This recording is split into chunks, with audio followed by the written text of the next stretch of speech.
Thank you very much, and welcome to everyone here in Geneva. I think it's really very nice that we can be here.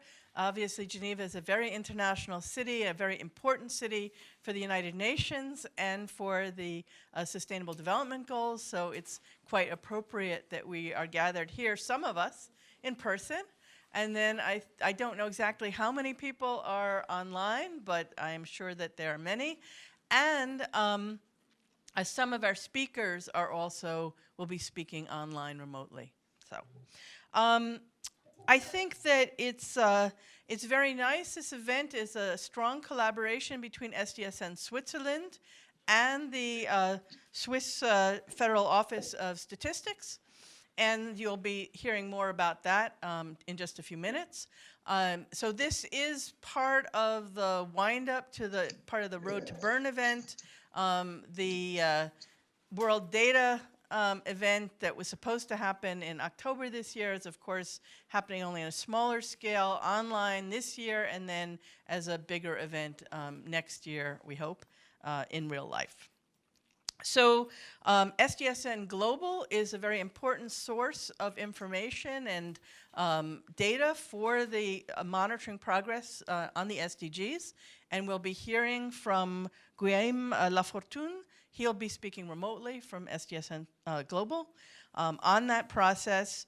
And of course, I think we all realize that here in Switzerland, we have to think about the SDGs not just in the context of the national boundaries, but really as a global phenomenon because there are so many spillover effects from investment in Switzerland and from the economic activity in the country.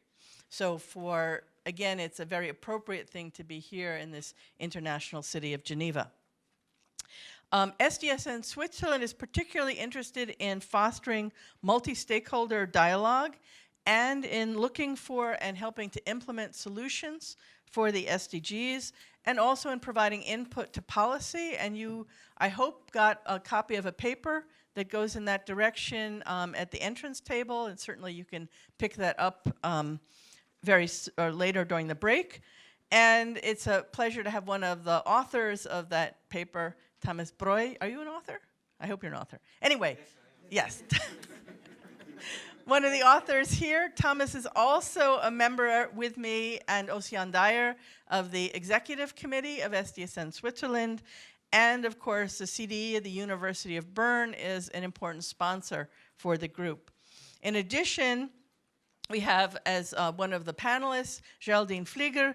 She is a member of our Leadership Council, and we're looking forward to hearing from her later.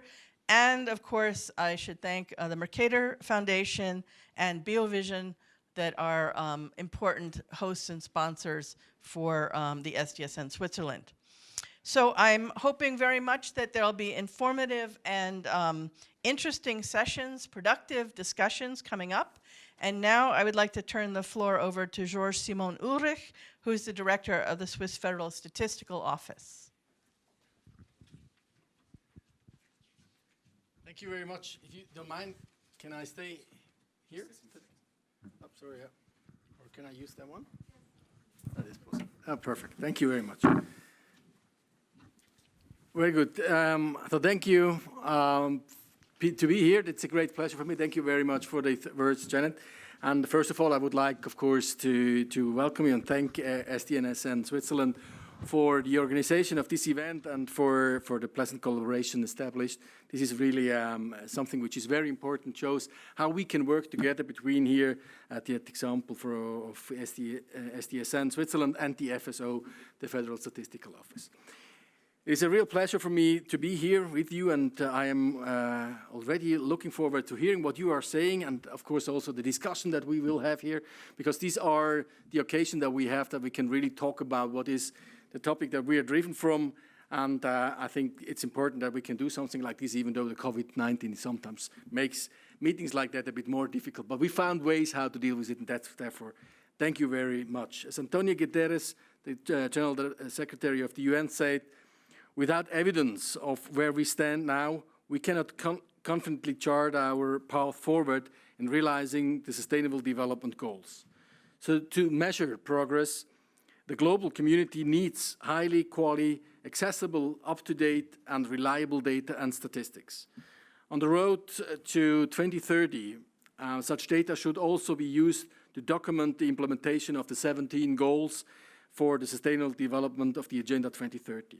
It is for the reason that the United Nations has entrusted the monitoring of the implementation to the Agenda 2030 to the international statistical community, and in particular, it is the statistical community, the StatCom. I think quite a lot of you are aware of that, and you already have maybe been once there, but I'm quite sure you know what it is, which bring together the statistical offices in all its member states. So this is something which is already in place that, the whole world talks to each other toward the topic of the SDGs and what kind of data is important that we can monitor this phenomenon. The StatCom has not remained inactive. It quickly puts in place a list of more than 200 indicators designed to ensure the global monitoring of progress towards the SDGs, and invited all countries to provide the data needed to calculate these indicators. This sounds now very easy, but in fact this is very difficult to do. And it needs also some time and of course also resources and a lot of people who support this process. It also encouraged the UN regions and countries to develop their own monitoring system tailored to their specific needs. Finally, the global statistical community established the World Data Forum with the aim of establishing a dialogue between official statistics, other data producers, and of course all stakeholders in order to promote the production of good quality data in every country of the world. It's not only the data, it's also about the topic we have to talk about. It's not only data or not only ideas, not only politicians, it is the stakeholder approach who brings us to the goal that we know what is going on in that world. Switzerland has been deeply involved for several years in the establishment of these monitoring mechanisms and in the promotion of evidence-based decision-making processes. In this context, the Swiss Confederation has decided to organize the next UN World Data Forum 2021 in cooperation with the UN. This will take place from the 3rd to the 6th October 21 in Bern. The forum should have taken place in this year, as you probably know, but however, due to the COVID crisis, it has been postponed for 1 year. As hosting country for the 3rd UN World Data Forum, Switzerland has took the opportunity to hold discussion on data and statistics in Switzerland and around the whole world in advance. Because you cannot just do one event and then hoping that everything is changing from that point on. This is a way to go, and it's a long way to go, and we need discussions and we need stakeholder platforms to discuss that. To this end, the Road to Bern series of events was launched, which will highlight the UN World Data Forum topics as more in detail through national and international events. The event you're attending now is part of the Road to Bern, and it offers a great opportunity to discuss measuring and monitoring processes and network initiatives at the global, regional, and national level in order to feed into a successful UN World Data Forum. So it's really that we are well prepared to the forum, and it's not only a road to Bern, we also talk about a road from Bern to the next UN World Data Forum. So the present and current role of the official statistic in measuring process and especially measuring sustainable development are not significant and do not fall from the sky. They stem mainly from 4 characteristics that are the heart of official statistics and guide all our actions. Firstly, our traditional role as producers and disseminators of statistical data, for example, by feeding into international databases without which other actors such as the SDSN International, for example, simply could not function. So we need the working together. Secondly, our ability to modeling complex phenomena that give rise to system to account and monitoring systems. Thirdly, our culture of dialogue with our stakeholders. And it means not, the discussion is not I am right and you are wrong, it is what can we do together? This is the question. And the UN Global SDGs indicator set developed by the AIEG SDG group that I have mentioned just before. It is an excellent example of collaboration and discussion involving all territories and all stakeholders. And finally, fourthly, the ethical principle that guide our work. We are independent of any power. It sounds very strict, but actually, we try to get as close as possible. We are neutral. We respect the private sphere and the confidentiality of the data, and we are based all our work on sound and well-documented scientific methods. Also, this sounds easy, but it's very hard work, and we fought a lot, many years, that we reach this status. So measuring sustainable development is not new for us. We began to work in this field more than 20 years ago. The MONE indicator system, MONE means monitoring of sustainable development in German, creates at the beginning of the 20s, of the 2000 has constantly evolved. It was, for example, one of the first indicator systems that takes into account spillover effects that were already mentioned by Janet of sustainable development. It was in 2008. Since 2018, MONE is dedicated to measuring the targets of Agenda 2030 translated into the Swiss context. The MONE indicators were included into the first national voluntary report that Switzerland submitted to the UN HLPF committee in 2018. So they will also be used to monitor the Federal Council's Sustainable Development Strategy, which is currently being drawn up. So you see, these elements has really went into the daily life of the Swiss politics, but also into the life of each Swiss citizen. The FSO is not only active in the field of improving accountability, it is also committed to innovation and the field of data and new data sources, notably through the two projects that's resulting from two mandates from the Swiss Federal Council. Because it's not enough just to do monitorings, we also need to have data from the others and integrate them and working with them. It cannot just be that there is just statistical data only. There also is a huge appetite for other data. So the first aim to create 2021 a data science competence center, FSO will launch this interdisciplinary center as of its 1st January 2021. The new center will support the federal administration so it can carry out projects drawn upon data science. It will promote the transfer of knowledge within the Confederation and encourage exchange with the scientific community, research institutes, and bodies responsible for practical application. Also here we have a huge stakeholder approach. The Competence Center will notably contribute to producing transparent results with respecting data protection. So that's what you already know from our service. The second project aims to make data management in the public sector easier and more efficient by reusing data, to make data interoperable. We build up a metadata catalog. I'm sorry for all these complicated words, but I think quite a lot of people from you know exactly what I'm talking about, that you can have kind of a Google machine where you can see who has what kind of data. This is the aim. And as you know, the administrative data is quite often quite of good quality. It's representative basic data, and we also have identifier for that. And as you know, we do that within data security regulation. So persons and businesses will only need to report certain information once. That's the so-called once-only principle. We call them the once-only principle, as already said.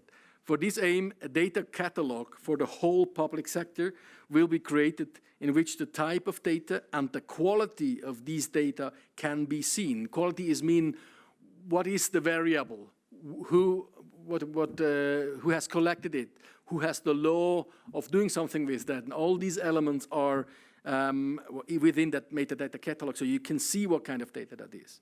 This catalog built the core of an interoperability platform that will be able to all participating federal offices and will establish connections with cantons, private companies, and research organizations. I see these two projects as important contribution to making official statistics more effective and better able to fulfill its mission. So this also fit perfectly within the themes of the UN World Data Forum. And I found it quite good to place this information here because you are all people who can work with this. You know exactly what is meant by when we have a system like that you can work with. Thank you very much. And I'm now really pleased on how we proceed here. Thank you.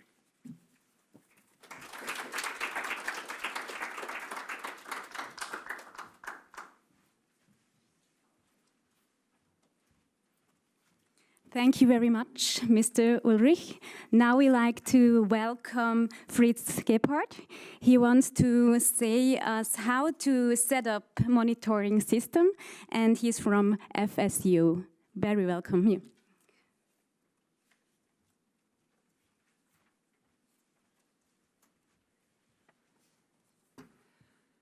Thank you very much, and hello everybody in the room and online.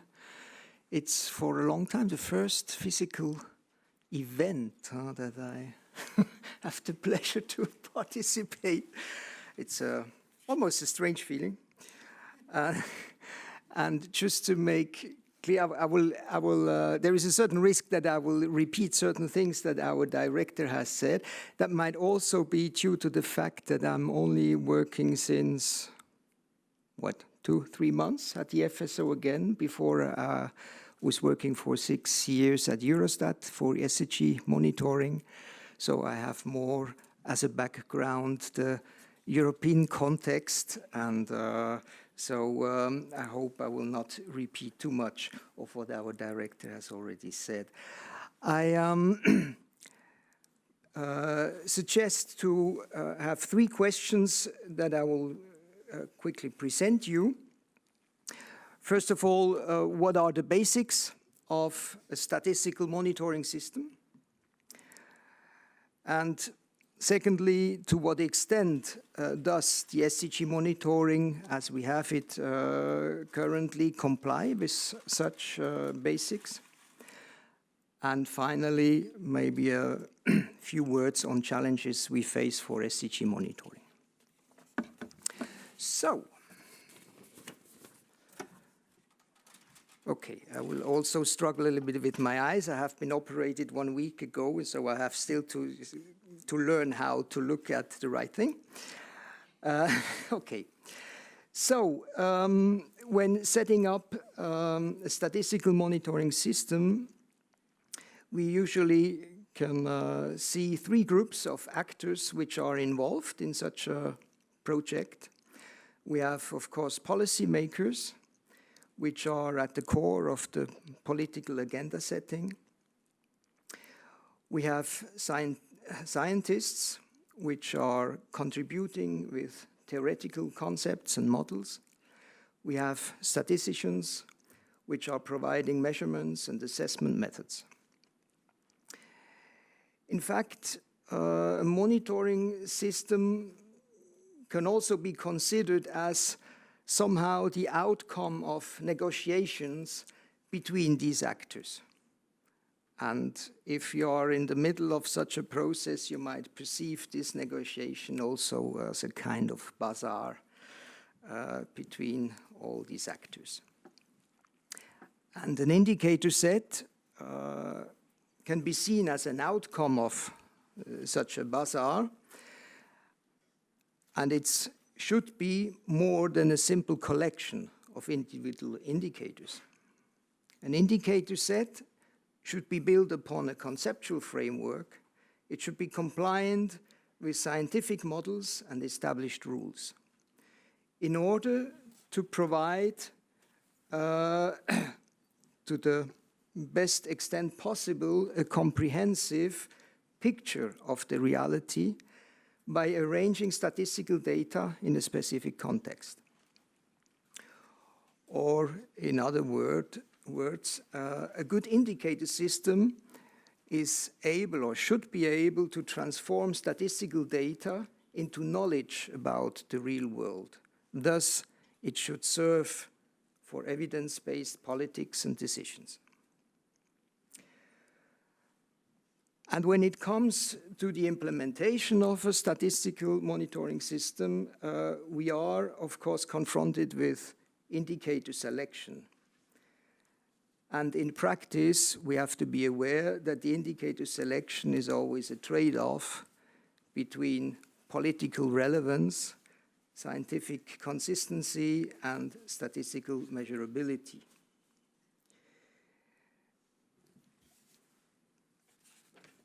So, in brief, to set up a monitoring system, ideally, we have to find a common understanding of what we are talking about. We would need a commitment on rules and concepts that should be applied. And we need, of course, the cooperation between the main actors of politics, science, and statistics. Or, to make it brief, we need a lot of patience. So, to what extent does SDG monitoring comply with such basics? My short answer would be yes, it complies, but the outcome document of the Agenda 2030 provides a clear setting for SDG monitoring at global level, on one hand. On the other hand, it leaves also room for countries to adapt their national SDG monitoring according to their national circumstances and needs. So, in line with this pre-setting, as it has been set in the official document, the global SDG indicator set, it was developed by the so-called Interagency Expert Group on SDGs, which was mandated by the Agenda 2030 and also by the 46 UN Statistical Commission in 2015. The set has been developed in a participative process, including quite a big number of open consultations involving UN agencies and other stakeholders. And it was finally approved, that we can say from the statistical perspective, at the highest possible level, meaning that this indicator set was approved by first 48th UN Statistical Commission in 2017, thereafter adopted by ECOSOC, and finally also adopted by the UN General Assembly on the 6th July of 2017.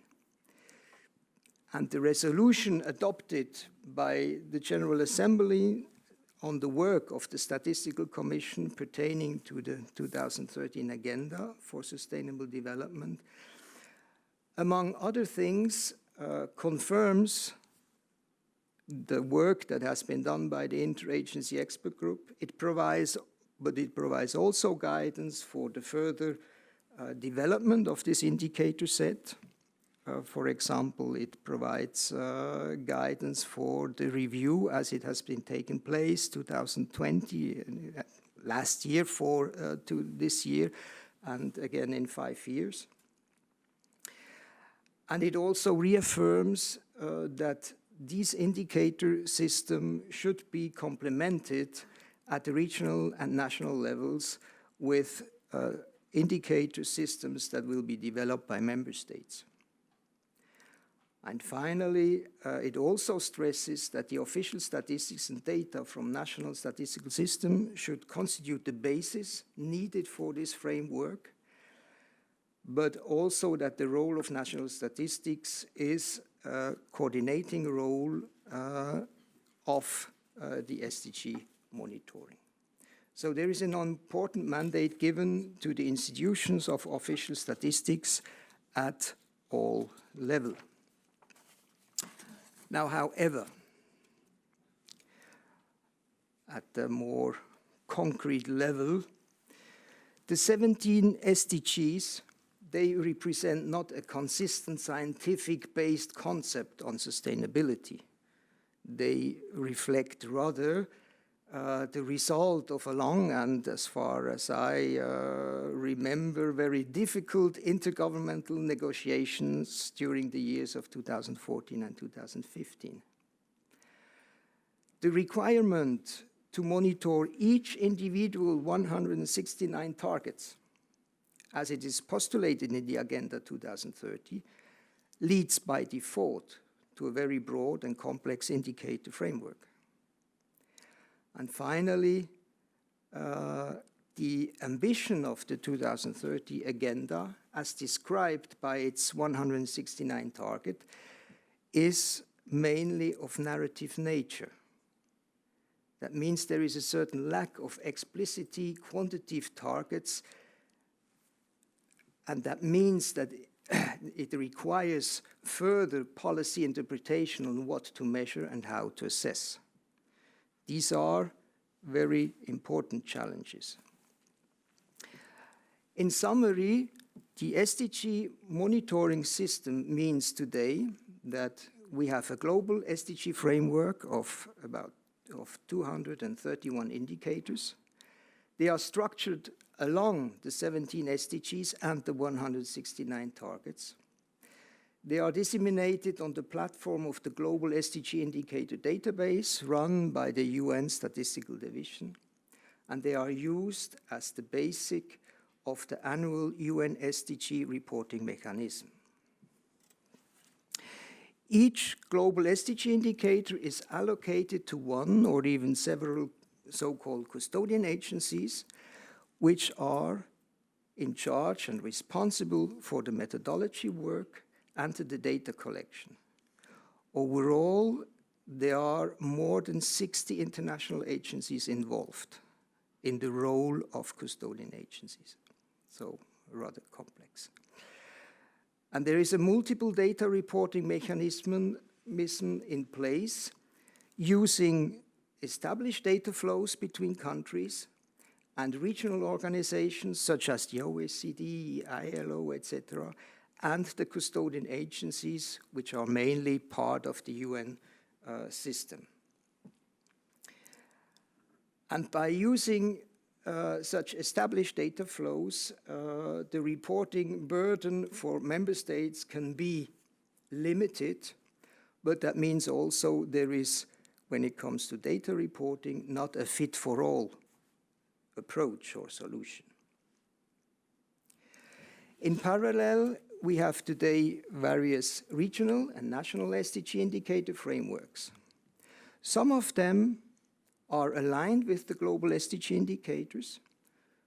Some are more focused on national SDG strategies, but in most cases, they have much less indicators than the global framework.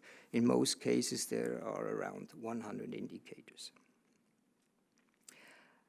And finally, and furthermore, besides the official UN SDG reports, there is a broad range of alternative, non-official SDG reporting from various organizations and institutions, such as the SDSN, also the World Bank, OECD, the Future is Now report, etc.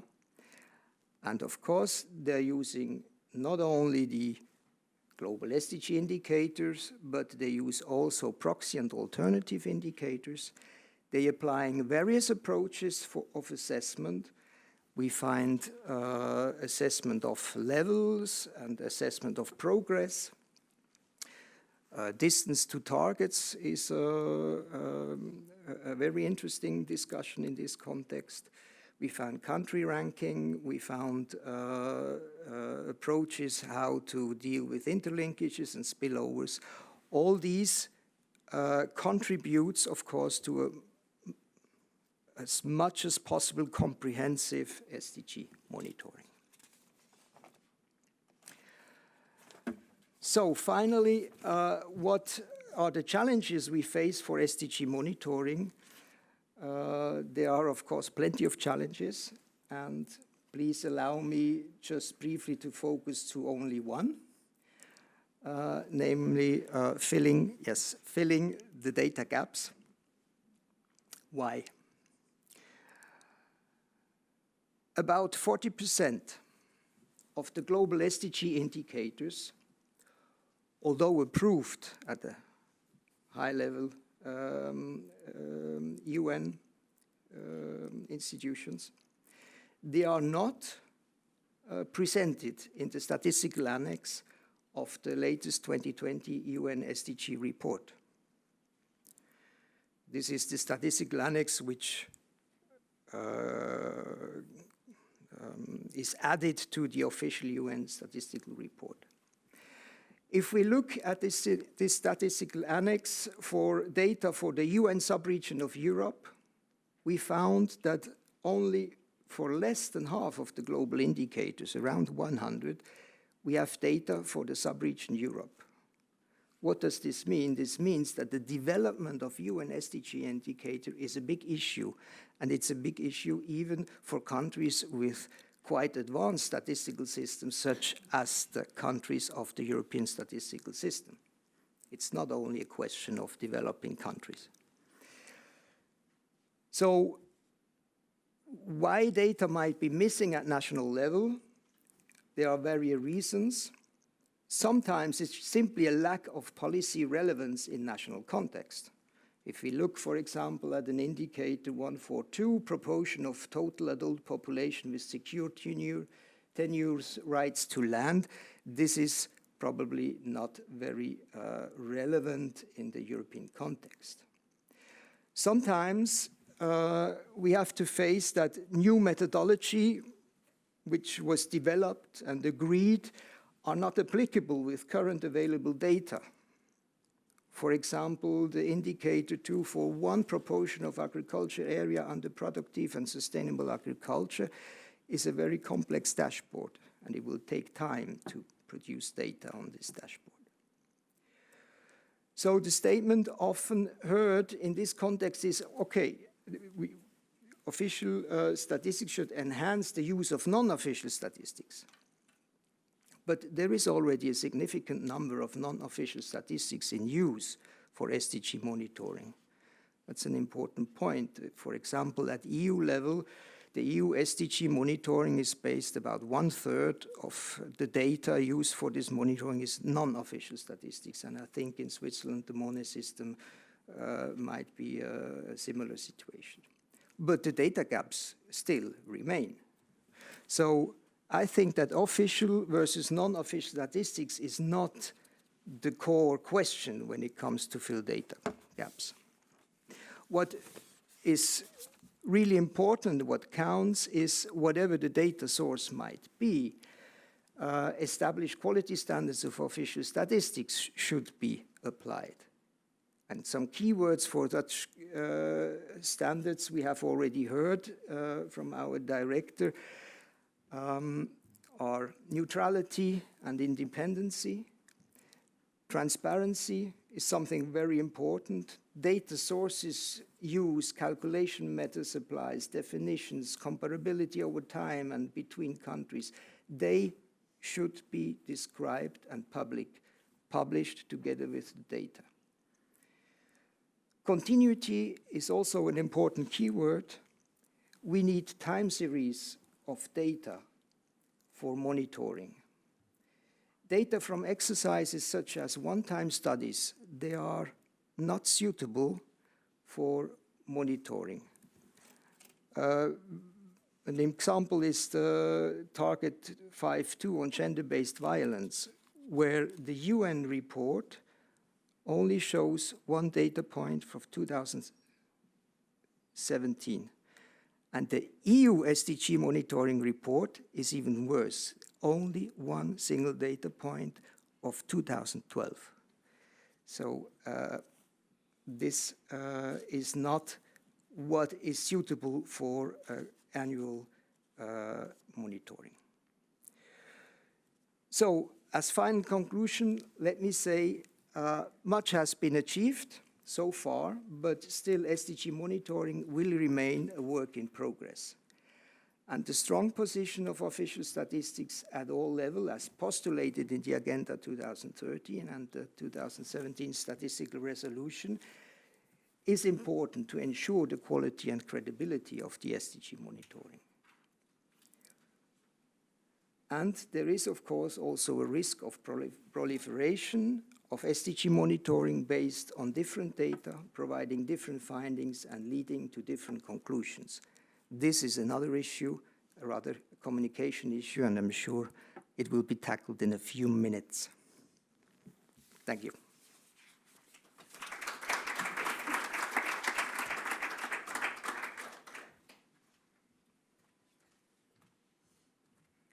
Thank you very much, Fritz Gebhardt. Now we are continuing with Guillaume Lafortune, SDG Index Manager of SDSN Global. He will join us via WebEx remotely. Thank you.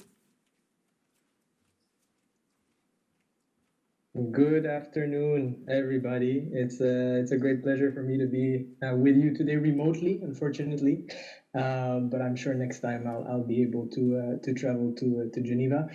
Thank you to Janet, to Mr. Ulrich, to Fritz. Last time we saw each other, Fritz, I think was last year in Helsinki. The world was a bit different at the time. Thank you also to all the organizers, Miriam, Andreas, Jorge, also from SDSN Switzerland. I'm Guillaume Lafortune. I'm a senior economist at the SDSN Global, so the Sustainable Development Solutions Network, and I coordinate annually the production of our flagship report, which tracks the performance of all the UN member states on the Sustainable Development Goals. So I have a few slides to share with you so that my remote presentation is a bit more exciting. And here you go. You should be able, in theory, to see my slides. So what I'm going to do today, I'm also going to try to answer the questions that were submitted to me by the organizers.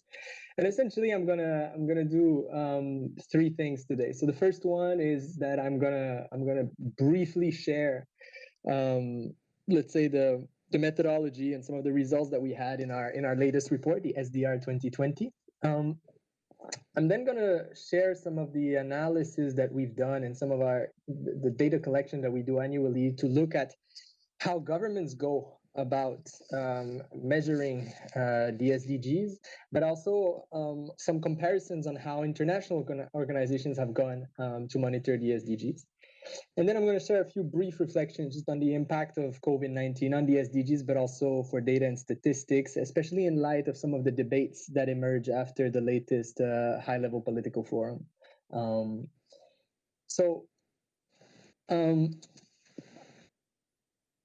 To put things into perspective, and I think the two previous presentations really show how much has been done as part of the SDGs when it comes to data and statistics. In SDSN, we have at least 5 major streams of work related to data and statistics. I'm going to focus on one today, which is the SDG index, the dashboard, so the let's say the assessments of countries' performance. But we also do obviously a lot of work on sectoral analysis, sectoral pathways for decarbonization land use. We also have extensive pieces of work on business metrics for the SDGs. Everything that's related to government efforts, policy trackers, and also on capacity building and data partnership with our network on data and statistics, the Trends network. But today, so I'm focusing really on the cross-country comparisons of SDG performance. And so we've been doing since 2015 now and reporting on the performance of UN member states on the 17 Sustainable Development Goals. So this is the first row that you have at the top. It's our series of global report. The latest report of 2021 was released last June. But then we also quickly moved to do regional assessments, simply because at the global level, we're limited in terms of the data that we can use. And if I take the example of Europe, for instance, in the global edition, we cannot use the fantastic work being done by the European Commission, whether it's Eurostat, Joint Research Center, European Environmental Agency. But in the European edition of the report, we can. And this is why we release annually now, every November, we release the European edition. But we've done the same for the Arab region, Africa, and recently for Latin America as well. And then, considering that cities and subnational levels are also key for the implementation of the SDGs, we've also done reports at the subnational level for cities in Italy, Spain, the US, and we just recently published a report for Bolivia as well. So I'm not going to go too much into the details of the methodology. This is well documented. We have a detailed methodology paper online. We published our methodology in the peer-reviewed paper in Nature Geoscience. We've also been audited statistically by the Joint Research Center. But just a few points around the way we go when we monitor the SDGs. So we calculate distances to invariant sustainable development targets. So for each indicator, we have a decision tree and we assign a target to be achieved for each indicator. And so the decision tree starts from, whether there's a target identified in the SDG document. If there's no target, then we try to use some scientific evidence or we mobilize our experts. If this is not possible, we use some of the principles, the major principles of the SDGs, which can be leave no one behind. So for some of the indicators on poverty or gender, we set it at perfect equality, for instance. And then when none of this is usable, we calculate a distance to the current top performers. So that's one element of the methodology, which is, for instance, similar to what the OECD does, but slightly different from what other international organizations or other, let's say, authors of reports and assessments are doing.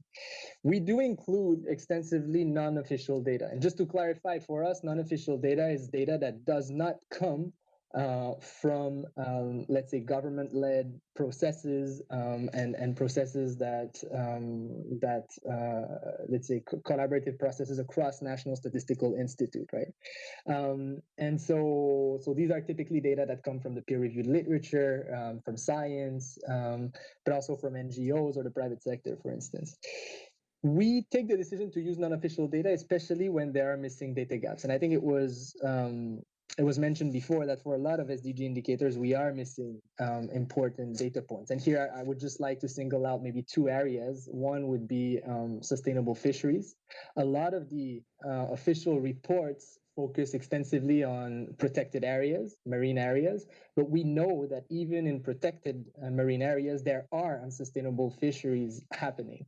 And so we need to find ways to track them. And so for this, we collaborate with a group, the Sea Around Us project, the University of British Columbia, that have fantastic data, for instance, on the percentage of fish caught through bottom trawling, right? So a type of fishing that damages extensively the corals. And so we integrate those non-official data when we feel there's significant data gap. Another area is spillover effects, right? So it's one thing to decarbonize domestically, but if this is achieved by outsourcing cement and steel to another country and re-import the production, in an SDG world, which is a global responsibility, this is not so tolerable. And so we integrate those spillover effects through methodologies that I call multi-regional input-output tables.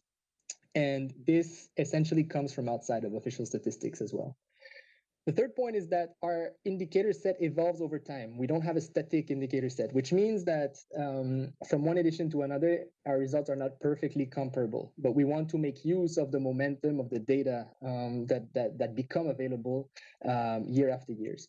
We aggregate across 17 SDGs. We don't recluster across the goals. And the implication of this, when we create this SDG index, is that there's a bigger weight on socioeconomic components because there's more goals related to the social economic aspects. Right, so we receive some criticism from the environment and biodiversity community that tell us, look, I mean, this is basically the reason why high-income countries are performing better is because there's more socioeconomic goals, but that's the nature of the agreement that was signed among UN member states. And then the final point is that when we have choices between different methodologies that yield similar results, we tend to opt for the easiest one. And so here an example is when we had the choice between using the arithmetic mean versus the geometric mean, we saw that the results were relatively comparable, and so we opted for the one that was easier to explain. So our results are, I mean, I've just put here the country profiles for Switzerland. So we always try to have a way to present the data that is accessible, with on the left-hand page a summary of the results and then details by indicator with the distance to the target and then some indication on the trend. Very briefly, around a 2020 report, the main message was that before COVID, obviously a lot of the data points that we used for the 2020 report were before COVID-19, there was good progress happening on the SDGs. And so the region that was progressing fastest was East and South Asia. But all major regions of the world were progressing at different pace. But progress was happening. A different way to look at this is through more longitudinal trends. And here on the left-hand side, it's all the UN regions.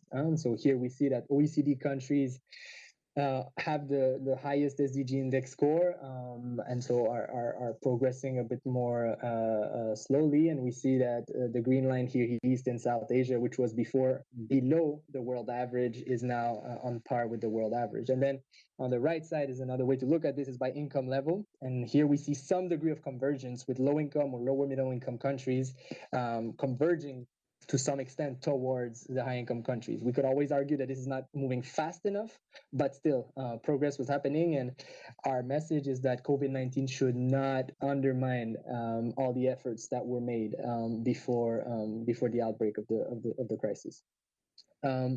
Since we have a Swiss audience today, I thought I would just pull out the OECD dashboard where Switzerland is included.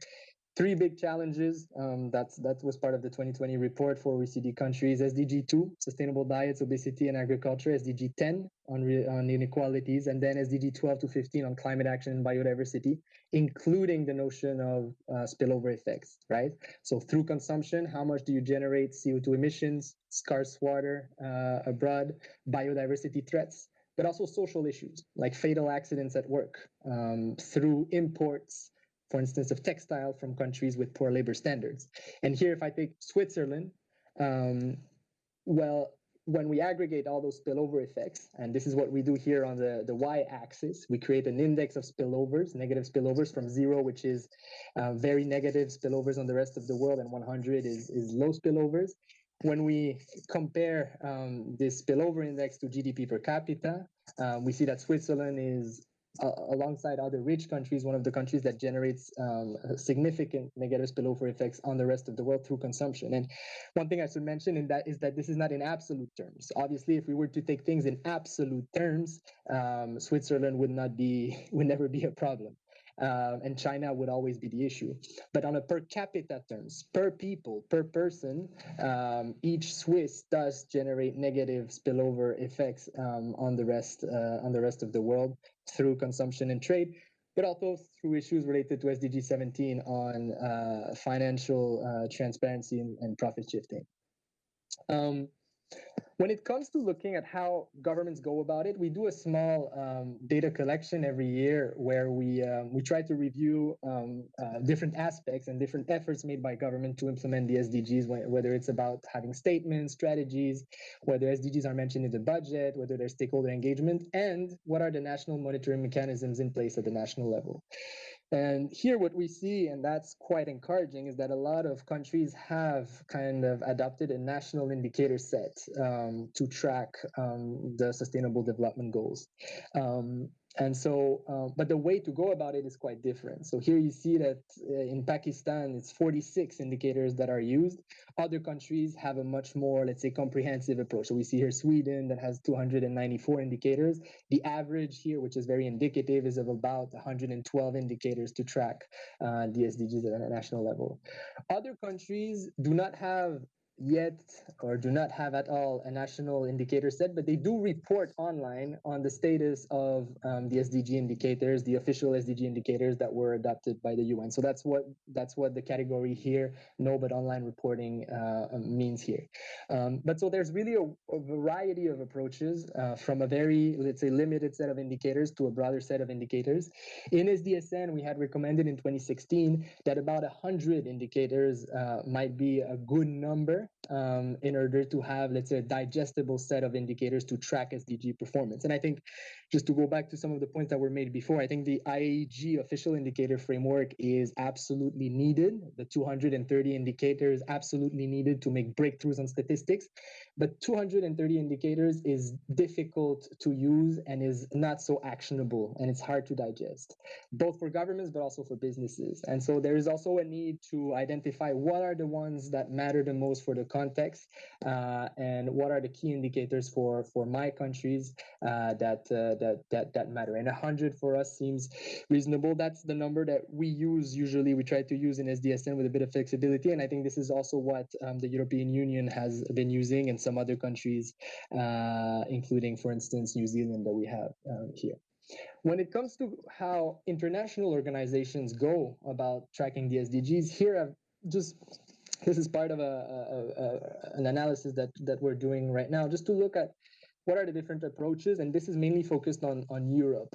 So there's many other reports that could have been included here, but just to show some of the differences when it comes to the number of indicators used, whether the reports track the static, so the distance to the target, and or the dynamic aspects, so the trajectory, whether there's predefined targets that are defined, what are the data sources, and whether they cover transboundary impacts. So we see here that between the SDSN report, the OECD report, the Eurostat report, and the report done by a think tank in Italy, ASVIS, which covers European countries, there can be quite a number of difference. And just to name a few, for instance, the SDSN and OECD do report results at one point in time. What is the distance of a country to achieving the goals at one point in time? This is not the case of Eurostat and ASVIS, for instance, which focus on the trend over time. What is the trajectory, right? On the predefined targets, there's also some difference. The OECD and SDSN look quite similar, a decision tree. Eurostat has a mixed approach. When there are EU, let's say, policy targets that exist, this is used for benchmarking the performance of the EU. When there's not, there's a different approach that is used. And then on the transboundary impacts, there's also some differences. Some reports do not cover them at all. Some reports cover them partly, and others make this a big topic of the report, which is the case of the SDSN report, for instance. So there's different approaches. I think here the message is that it's important to understand how each choices can influence the results, and also for the authors of the report to show the sensitivity of the results to certain choices. So in our case, we've published extensive sensitivity tests to show how our results would vary if we were to adopt a different approach, whether it's about the weighting, whether it's about arithmetic, geometric mean, and other aspects. A quick word, and I don't want to be too long on this because I mean this is for us a very important point, because after HLPF in July there were an argument that started to pick up, which was that we need to revisit the SDGs now in light of COVID. The SDGs are not achievable anymore. We need to rethink this, and we think this is the wrong message. We think this is the wrong message, and that this is not a moment now to scale back the ambitions, and that this is confounding two issues. One is whether the goals are technically and financially feasible. And here the answer is basically yes. There's nothing that says that technically we cannot achieve the goal. Financially, the IMF and SDSN have estimated that it's 2% of world global output every year to achieve the SDG. So it's not impossible. The real issue is political leadership, right? So the second question is whether the SDGs are likely to be achieved with current policies. And here, no, it's very unlikely. But we feel that the SDGs remain extremely valuable in the current context. They provide a good roadmap for the recovery, and they cover the right set of issues for our time. So we published a correspondence. We responded to some of the comments that were made after HLPF in an editorial in Nature that was published last week. But I think the COVID-19 has a number of implications for SDG data and statistics. And I'll just mention two. There's probably many others. One is the timeliness of the data. This was mentioned before, but what we're going to see basically with COVID is that we're going to see spikes in the data everywhere. And so if we have 2 or 3 years time lag with the data, international statistics, which is basically on average what we have in the global report, it will take many years before we can actually reflect the impact of COVID in our report, and that's a real issue.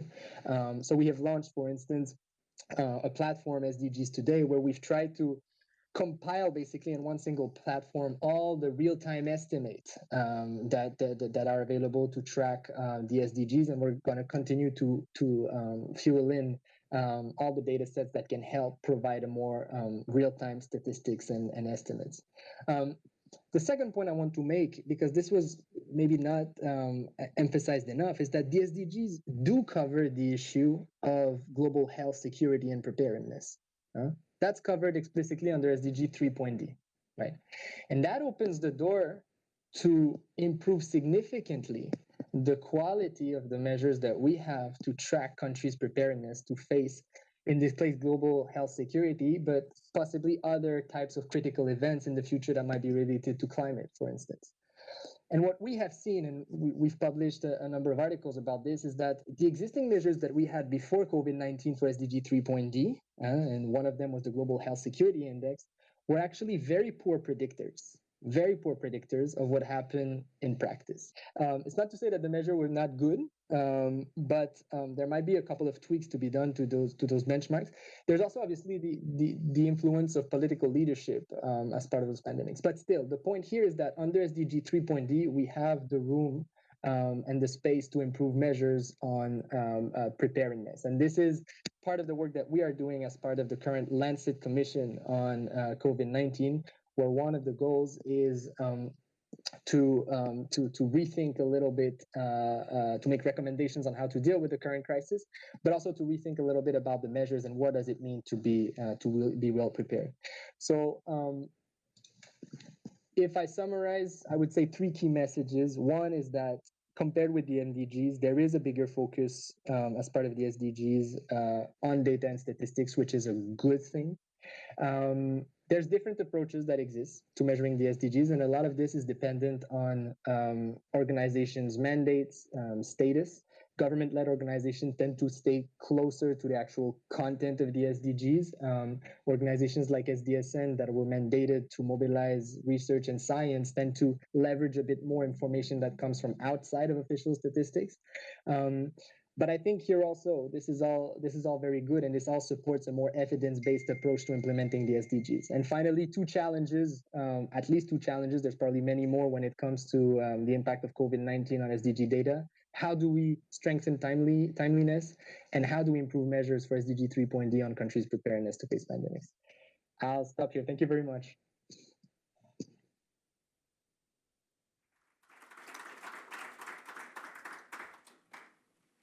Thank you very much.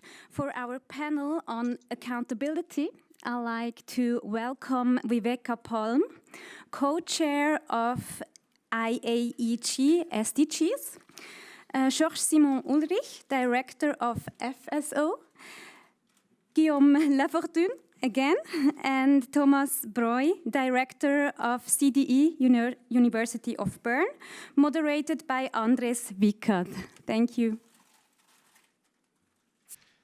Indeed, it is a pleasure to moderate this panel. My name is Andres Wickert. I'm head of the Social and Demographic Statistics section at the United Nations Economic Commission for Europe, which is one of the 5 United Nations regional commissions. And of course, we have a role there in the SDG monitoring as a representing the regional dimension of the United Nations. And I'm very pleased that we have a panel representing different components of this SDG monitoring game. So we have a representation from official statistics as Ulrich Georges-Simon is with us as a head of Swiss Federal Statistical Office. We have, whom we just heard, Guillaume Lafortune, who is the man behind the SDSN monitoring reports. We have Viveka Palm, who is representing the international interagency and expert group on SDGs, but at the same time also the official statistical agency of Sweden. And we have the University of Bern, Thomas Breuil, who is representing the academic side of the whole exercise. So we have the different players here. Recently, and we heard it again from our first keynote speaker, there are stories about data gaps that are apparently huge.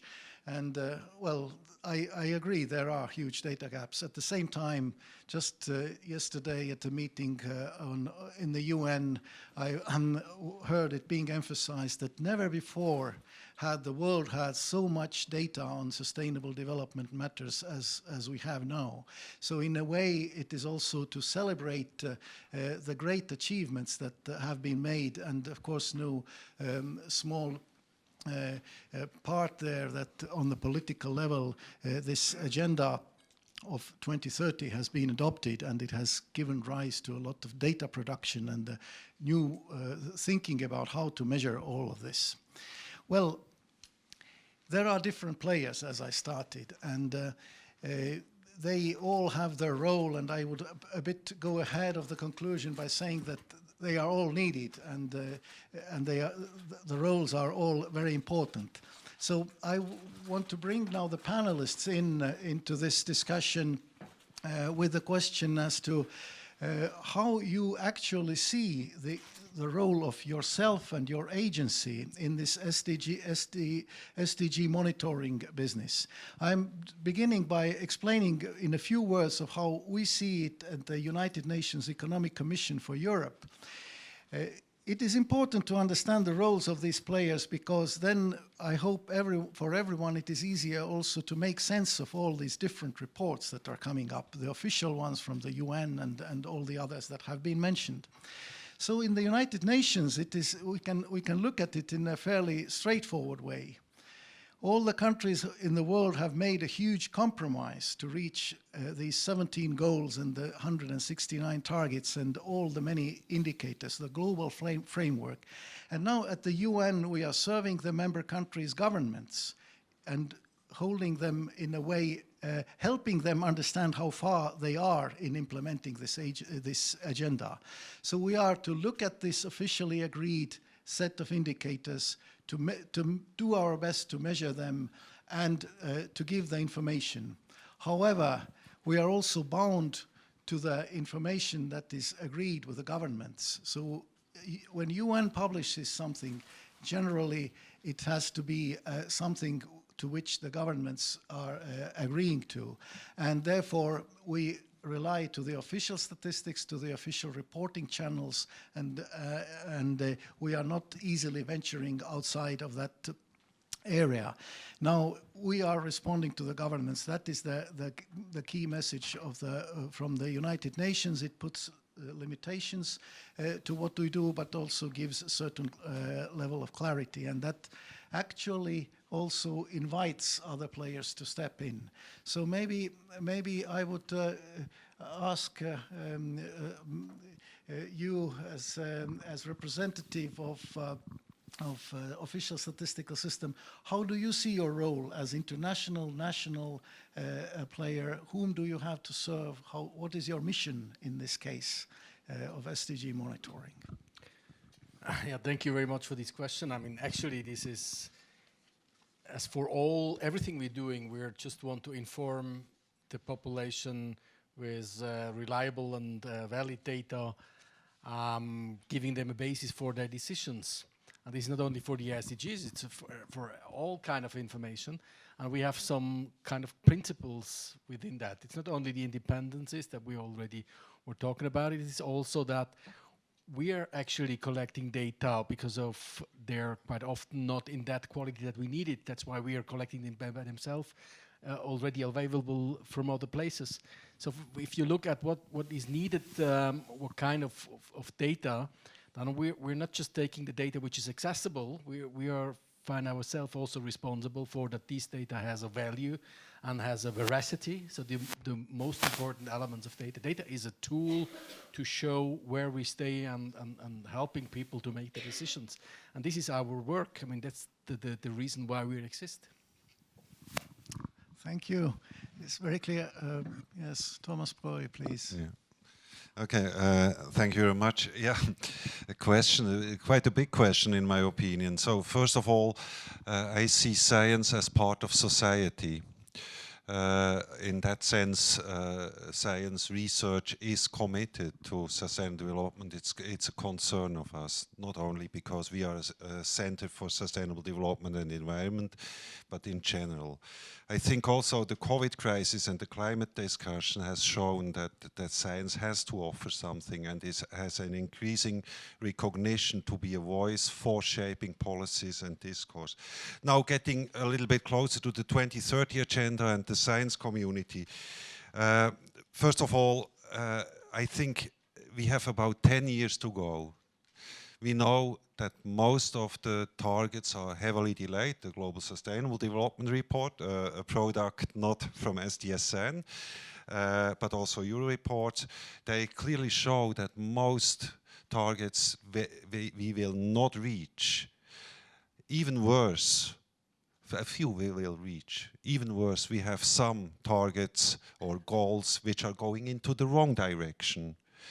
That means we have to consider now from a science perspective how we can contribute to accelerate change, not least also keeping in mind it does not do the job that we are just making the sum over 169 targets or 17 SDGs.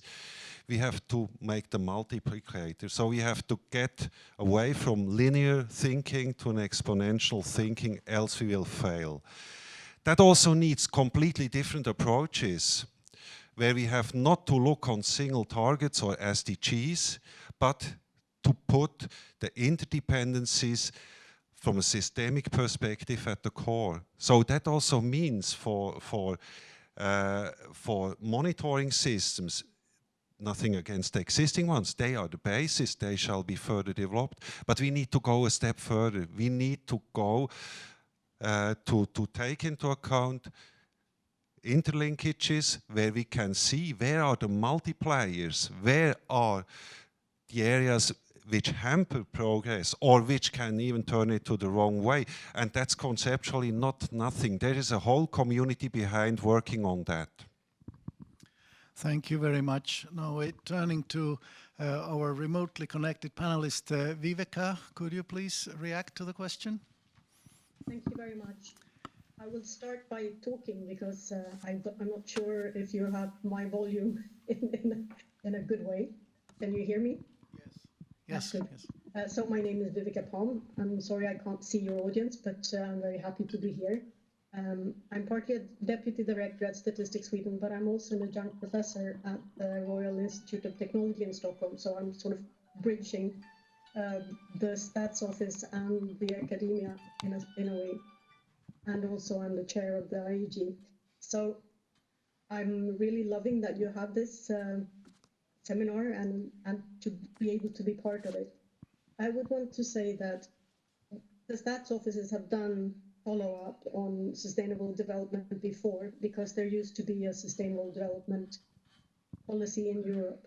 But what we've got now that we didn't have before is that we suddenly have a lot of readers, a lot of people who are interested to actually read about how economy, environment, and social issues go together. So I would say that it's a new situation, and the coordination that the stats offices are now doing together with the UN organizations means that all the countries need to set up a group of people who will know something about all the goals and to find the expertise in the country to do that. So at least for us, what has changed is that we were quite surprised by the number of indicators, but I have to say that the one good thing with having 230 indicators is that so many more people in society feel that they are part of what we are doing. If we had 10, then people could sort of lean back and see what would the government do.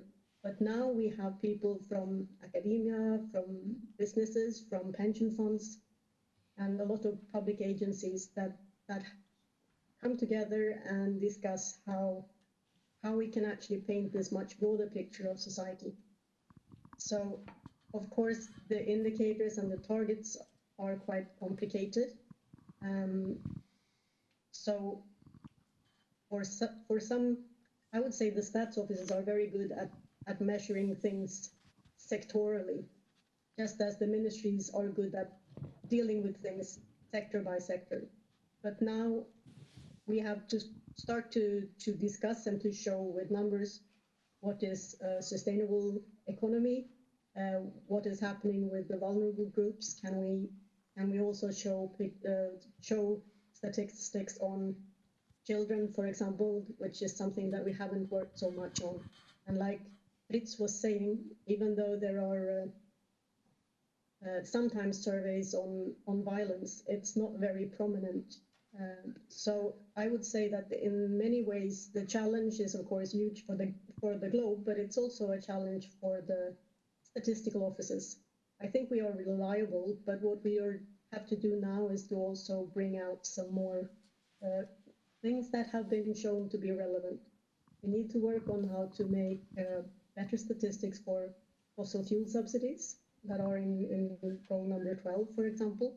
And we also can see that we all, even in the European Union, have challenges that we need to face.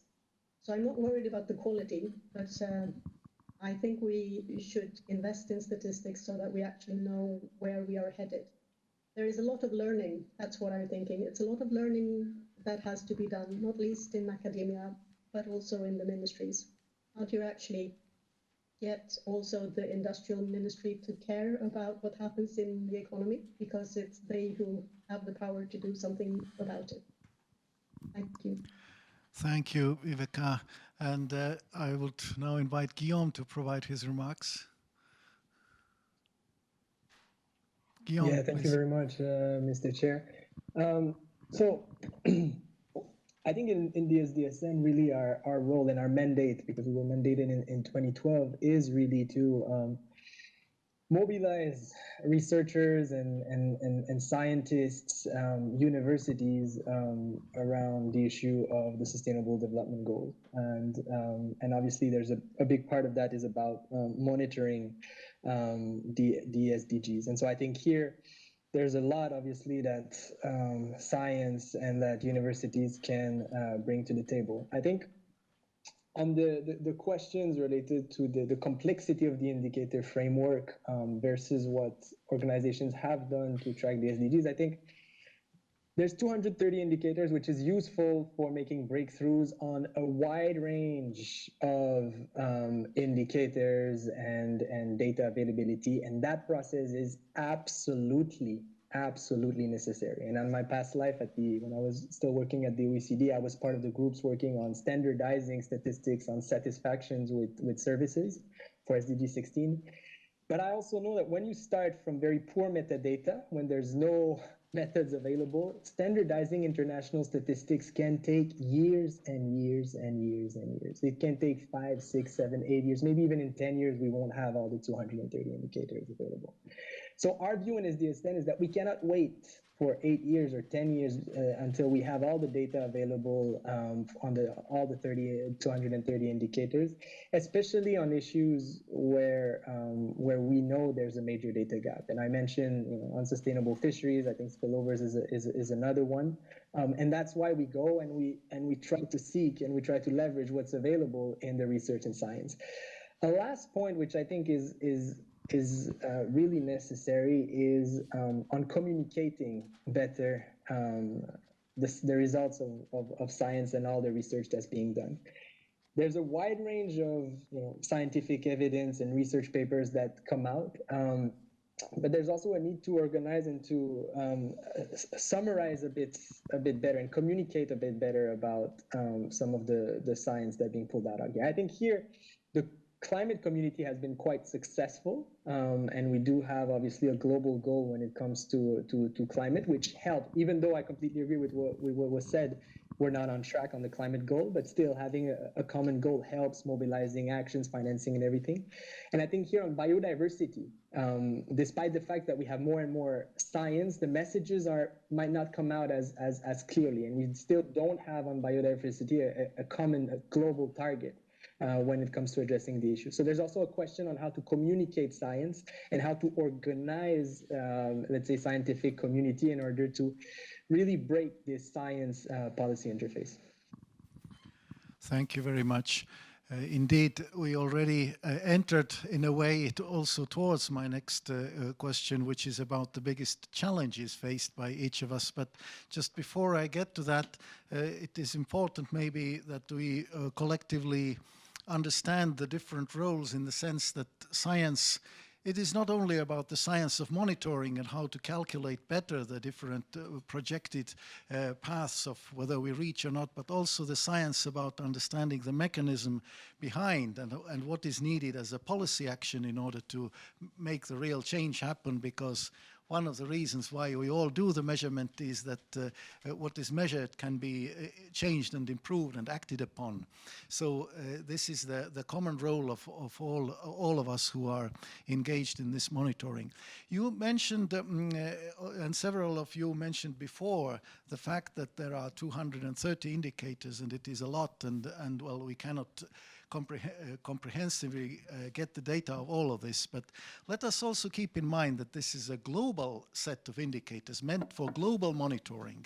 And as we have been shown, there are regional, national sets of indicators that are more specific, more related to the specific needs. And we have also seen how some of the indicators in the Swiss context wouldn't be even relevant at this case, but they are sort of, the full menu is on the global level of 230. And now when we do these monitoring exercises, where do you see like the biggest challenges of, you still have gaps and shortcomings in what you want to overcome. How do you see you can overcome them and what they are in the first place? So who wishes to begin? I mean, this is the question of what is your biggest challenge in improving the monitoring or seeing in the monitoring from your point of view? Would you like to? I mean, one thing is these data gaps. It's not that we don't know where these gaps are. I mean, there are studies about, and I think the World Data Forum is now a chance that we really start talking about that, so that when if we invest money, that we do it at the right spot. For example, filling these data gaps, and then when we fill these data gaps, that they are accessible and in a timeliness manner that we can work with it. Because sometimes we do the same thing in the communication, but with different results because we don't have the same basis. So if data is accessible and we have, if we, for example, invest time in interoperability, not only standardization, interoperability, which is really that we just agreed on nomenclature, things like that, then we can start working on that. And I think that would help a lot in the way we do analytics and how we can communicate that. Because now sometimes we do the same thing on different fields, where if you look at it like it would be a value chain, we work on every step on that value chain and we all do the same thing. And I think that's sometimes a bit difficult. So if we're focusing on things like that, then we could, for example, have access to the same data, and then we could start going in that direction and a bit focusing the power. There is a thing called Bern network, where we bring people together, talking about the data gaps and finding money to fill up these gaps. It's from Paris 21, and it's within the Bern network. It's also a topic of the UN World Data Forum. I think if we work together, focusing the energy there, that would help a lot. Thank you. Yeah. Okay, I'm not the guy collecting data, fortunately, because it's a heavy task. But just also from the presentation of different presentations, I see one challenge which was somewhat also not fully addressed. If you assume that sustainable development needs both factual certainty, that speaks to science, research, monitoring, and societal agreement, then I was a little bit missing the society, also on this panel, by the way.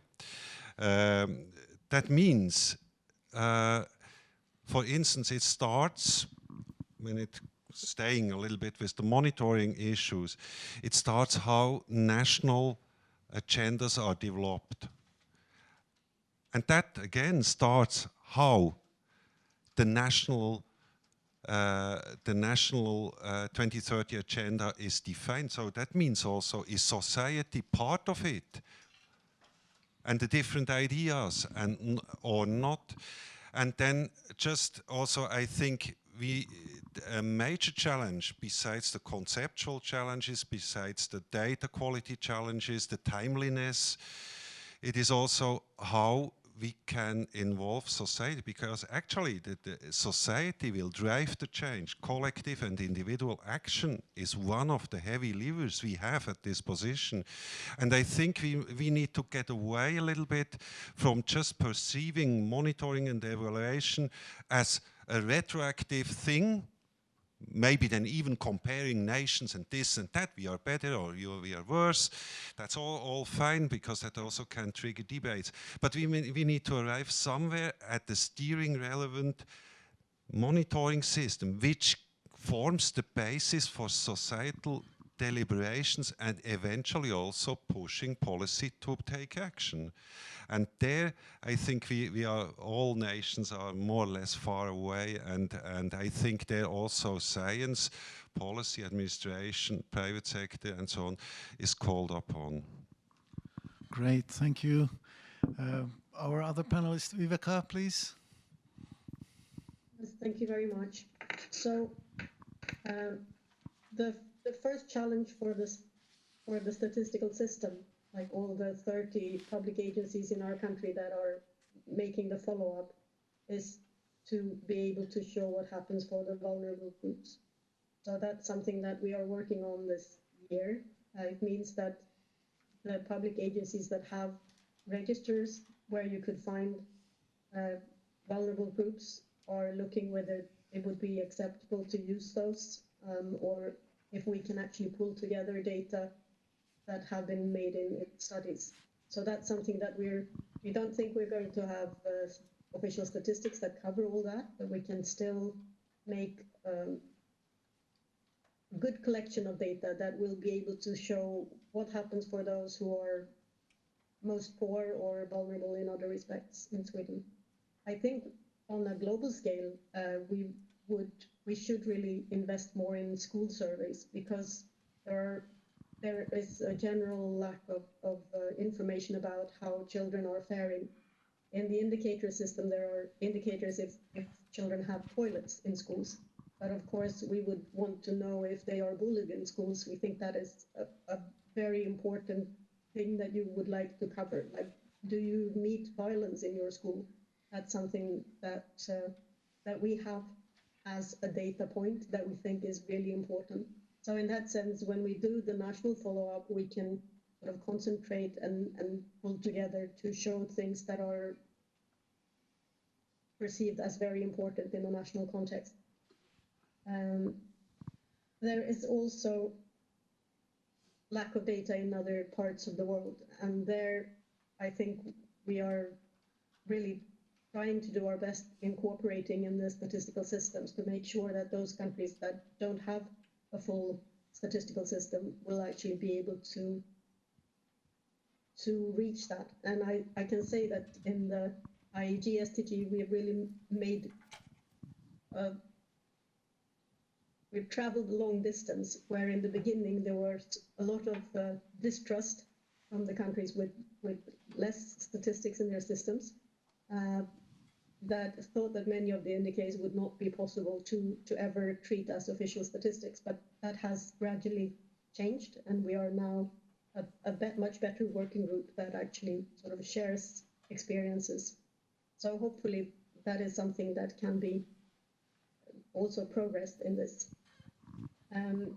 If we talk about challenges that we can see when we look at the outcome of what the indicators are saying, we have begun to talk about frozen policies, that there are so many rules that tells you how you can invest your pension fund or how quickly you can change a certain system, that in fact the legislation itself sometimes keeps us in a grip where we would not want to be.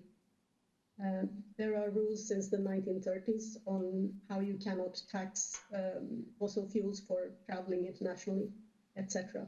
So I think like that, the legislation part, we rarely have any data on that, but I think it's really a crucial issue. And now that you start comparing countries, and there are some legislation data in the system when it comes to health systems, I think we will see there that some countries have actually solved some issues and others are not even close because their legal setup is very different. Thank you. Thank you. And Guillaume, please.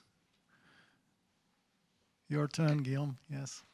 Yeah. No, I agree with a lot of the points that were said. I think I mentioned two challenges in my presentation: the timeliness issue, and one thing that we are doing in the SDSN is to see how we can address this issue of time lag in statistics through partnerships between governments and the private sector. There's obviously a lot of legal issues, privacy issues, but just how to leverage a bit more those data that come from satellite imagery, sensor imagery, geospatial data that allowed us, for instance, last summer to know very quickly the extent of the damages that was happening to the Amazon forest through the sensor imagery, right? So even if the government wanted to hide what was happening in the Amazon, because this is all coming from sensor data, there's no way actually to hide the extent of the damages, and actions were taken relatively quickly. It doesn't mean that it solved the issue, but we got the information quickly. So we have our thematic research on network on data and statistics that is documenting a lot of case studies on how local authorities or national governments are going about those partnerships with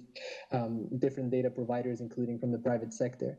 I mentioned one other big challenge, and that's a very focused one, but it's because, you know, when COVID happened, one of the criticism that started to emerge is that the SDGs did not allow us, did not protect us against this global pandemic.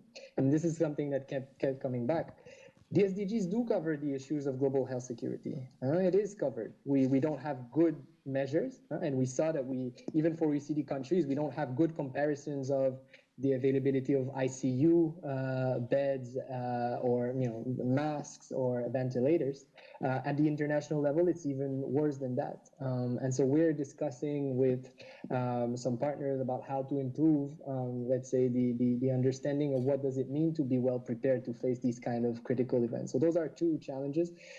One other point I want to make is that obviously outcome data is absolutely necessary. But there are time lags, and also some of the outcome data, for instance, if I take on inequality, the Gini coefficient can move relatively slowly, can be sticky over time. And one thing that we're starting to do more and more is to develop those policy trackers, right? So not to look only at the outcome data, but to look at what are the current policies, and are the policies currently in place put a country on track or off track to achieving the goals. And I think here the gold standard is what the Climate Action Tracker has done when it comes to tracking the INDCs, so the nationally determined contributions, looking at the content of the strategies, is it aligned or not with the Paris Climate Agreement, and tracking also government actions, and on what kind of trajectory does it put us. And so we're doing similar work right now when it comes to land use system. And then on the point that was raised around the involvement of citizens, I think this is a great point. And I think just to be on the positive side, I think the example that we have from Finland on the stakeholder engagement groups, but also recently with France, with a group that was set up to inform the environmental agenda, are positive examples of how to involve citizens, not only on the policy side, but also to set up the accountability mechanisms. We do include in our SDG report some data that comes directly from, let's say, subjective data, the opinions from citizens on certain issues. Now, one of the problems at the international level, obviously, is that the sample sizes are often quite small, and often much smaller than what you get, obviously, in national studies, because obviously it's very costly to have a bigger sample size. So we know this is an issue, but we also know that this is a very important aspect to get some feedback from the citizens themselves. Thanks. Great, many thanks. I think this panel produced a really broad range of issues that are of key importance. If I link to one of those recent remarks, of course we have to keep an open mind to bring in new data sources for this SDG monitoring as well. But I'm glad we didn't hear even mentioning that big data or satellite data would resolve all our problems. So I think the statistical community has also developed in this respect, and has a very mature understanding of also the limitations and the practical uses of these new data sources.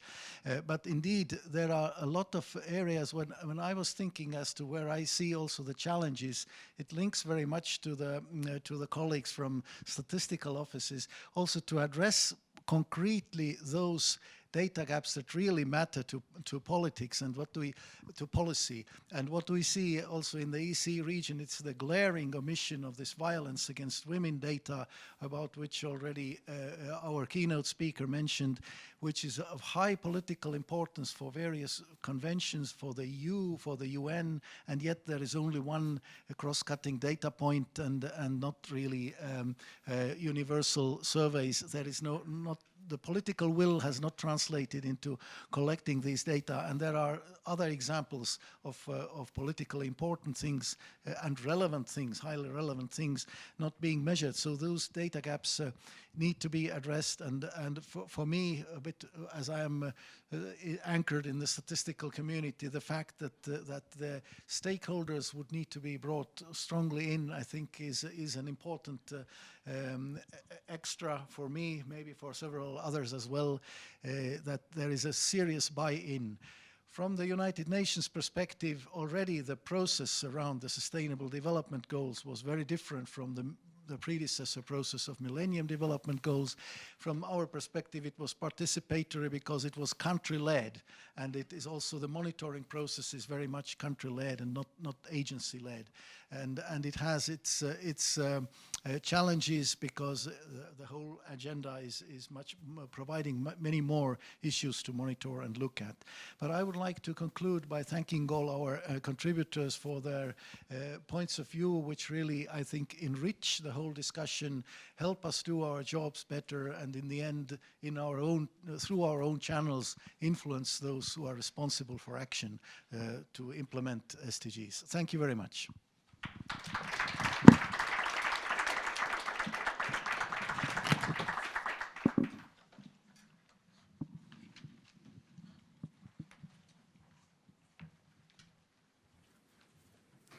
For the panel on communicating SDG data, I'd like to welcome on stage Jacques Ducret, Geraldine Flieger, Steve McFeely. It's moderated by Marie-Josée Colley. Thank you. Thank you very much for having us. I'm a data journalist at Republik Magazin, a startup magazine in Zurich.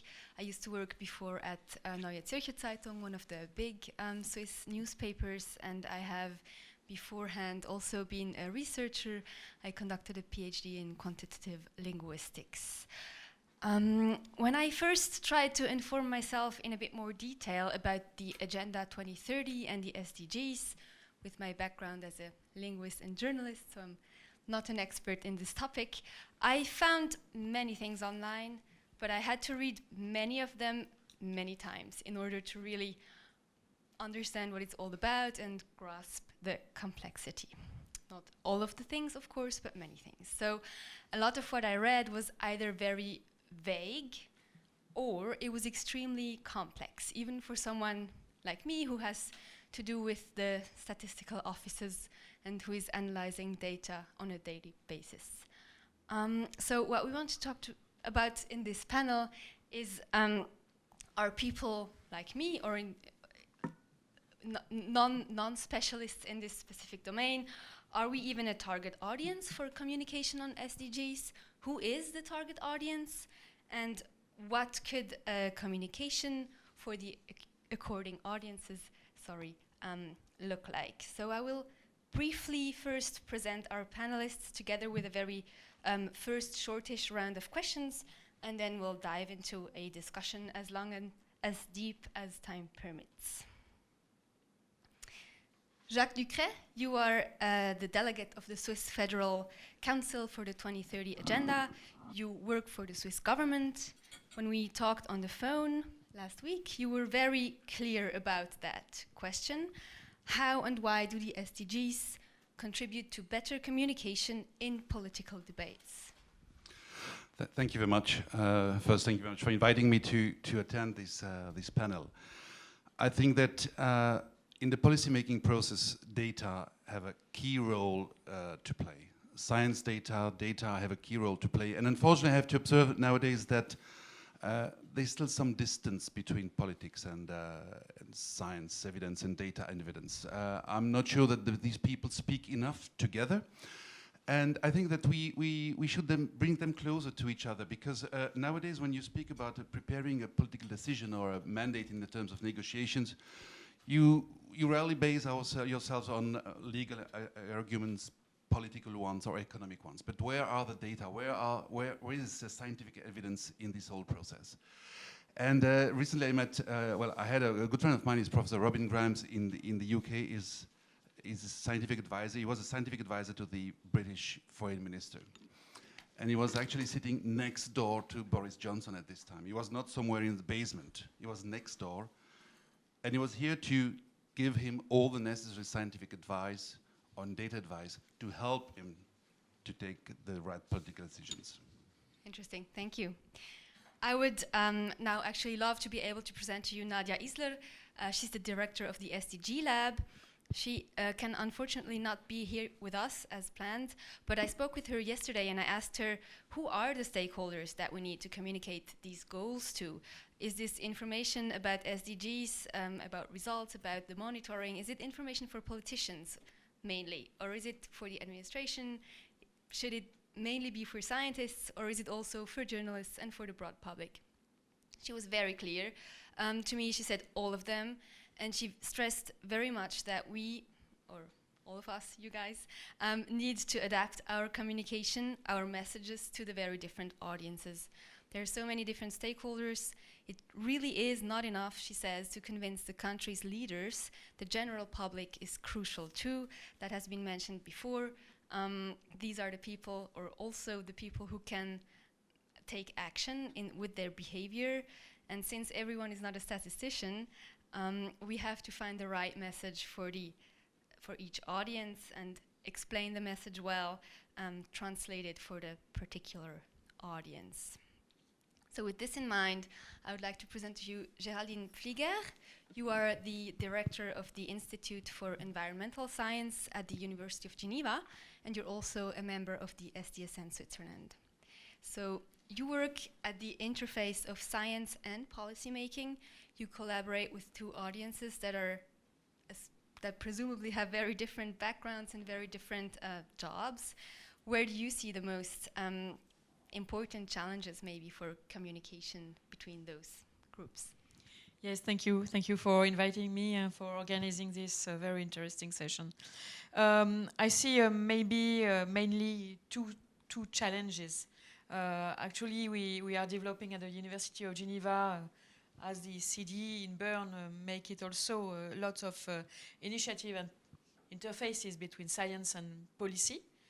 And we have developed, for example, a platform called Geneva Environment and Livelihood in order to create interfaces between the science knowledge, scientific and expertise knowledge produced in our universities and the canton of Geneva and its different policies on the sustainable development goals.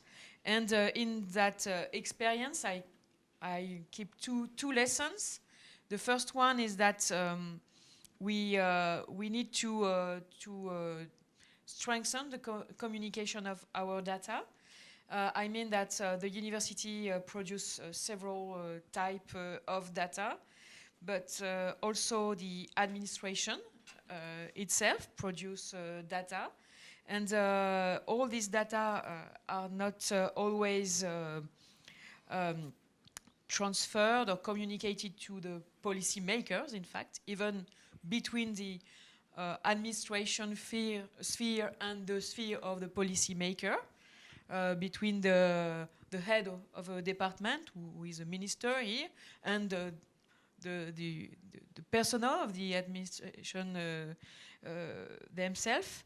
And we made the job in order to find solution to communicate those data through dashboard, storytelling, being able to translate finally those data that are numerous now into a language that could be, it's not a matter of being accessible, but just to give the kind of key message in order to be able to modify or to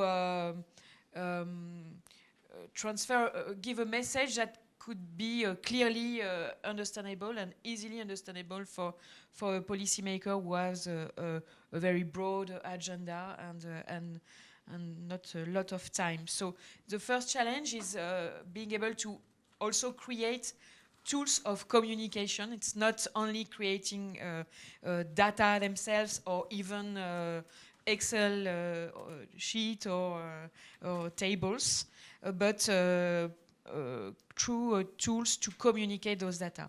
And the second lesson that I learned is the fact that it's very difficult to communicate on the whole interactions between the different SDGs or dimension of sustainability.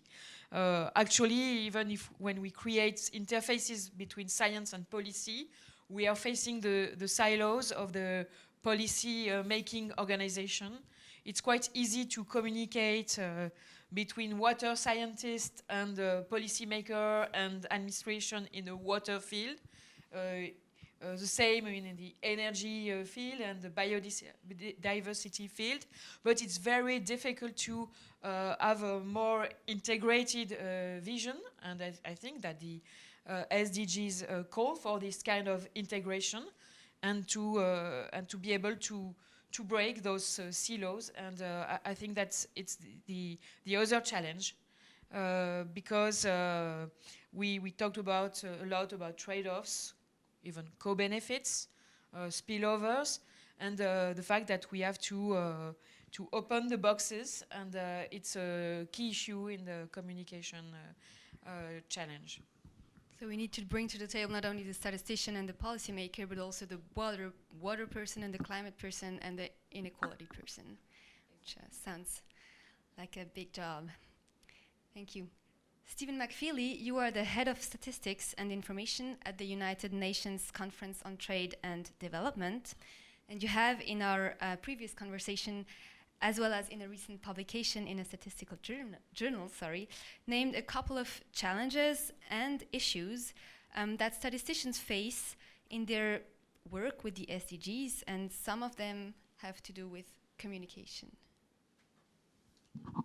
Yes, thank you. Good afternoon. Well, many of the challenges I think have been articulated already this afternoon, so I don't need to go over those again. I mean, I think one of the main challenges that statisticians face is how to accurately communicate a message without sacrificing the detail.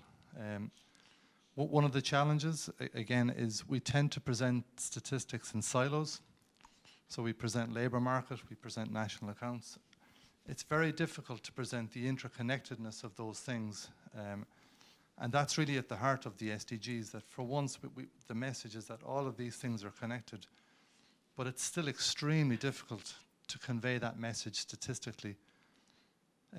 The other thing I think, reflecting on the last few months, it's very difficult to convey as well as uncertainty. People want certainty. Statistics are riddled with uncertainty. They're estimates at best. And if you look at the COVID, it's a perfect example of a highly improbable or unlikely event, but one with an enormous impact. So while we had measures that looked at pandemic preparedness and stuff, nobody really took them seriously. Nobody really paid much attention. So even if we convey the message, the real fundamental challenge is how to get people to listen to that message in a way that they understand it and they act upon it. Thank you, very interesting. And I will follow up with a question that fits very nicely to what you said about the pandemic and uncertainty. I have, or we all have observed that the pandemic has brought parallels between the climate scientists and epidemiologists. Many jokes were made on social media and in traditional media about those scientists trying to communicate facts and the public not really wanting to listen that much. They want to be understood. They need to be. We need them to be understood. Have all of you learned from the communication during the COVID crisis? Is there inspiration to be taken from how the media and the scientists have communicated about COVID cases, for example, that you can transfer to communicating about SDGs? I don't know. I just think that during the COVID crisis, we maybe both the political sphere and the media give an incredible importance to science. And as Thomas said, science is completely embedded in the society, and we consider the scientists as giving the kind of very objective and true vision of the reality, while we all know that it's much more complicated. And while we were just facing political choices, and we all believed that it was scientific choices, but it was mainly political choices and on the health policies. So my point of view as a scientist is that we give too much space to scientists themselves during that period, but that's just my opinion. If I may add something, I think the COVID crisis helped a lot the people to understand what sustainability is. Because if you touch upon, in terms of the 3 dimensions of the sustainability, if you touched upon one dimension where you act very strongly, you suddenly understand about all the collateral damages which you produce, actually. And I think many people thought that everything is somehow interlinked and stable. But actually we've noticed now with the crisis that if you intervene massively on the social element, which was actually, we have a health problem. So how do we realize, how do we cope with it? And one of the answers was to say, well, stay home. And the consequence of staying home is you have massive economic problem.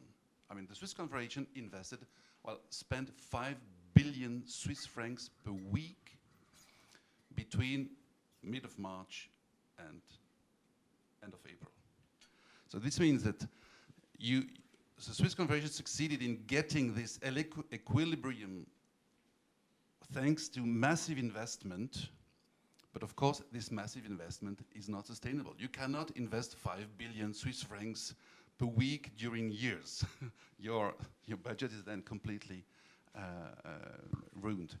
So I think that probably this crisis helped the people to think, well, actually, all these elements, environment, social aspects, and economy are very much interlinked. And if you touch upon one of them, you may, well, actually somehow destabilize the balance which we need to live in a proper way.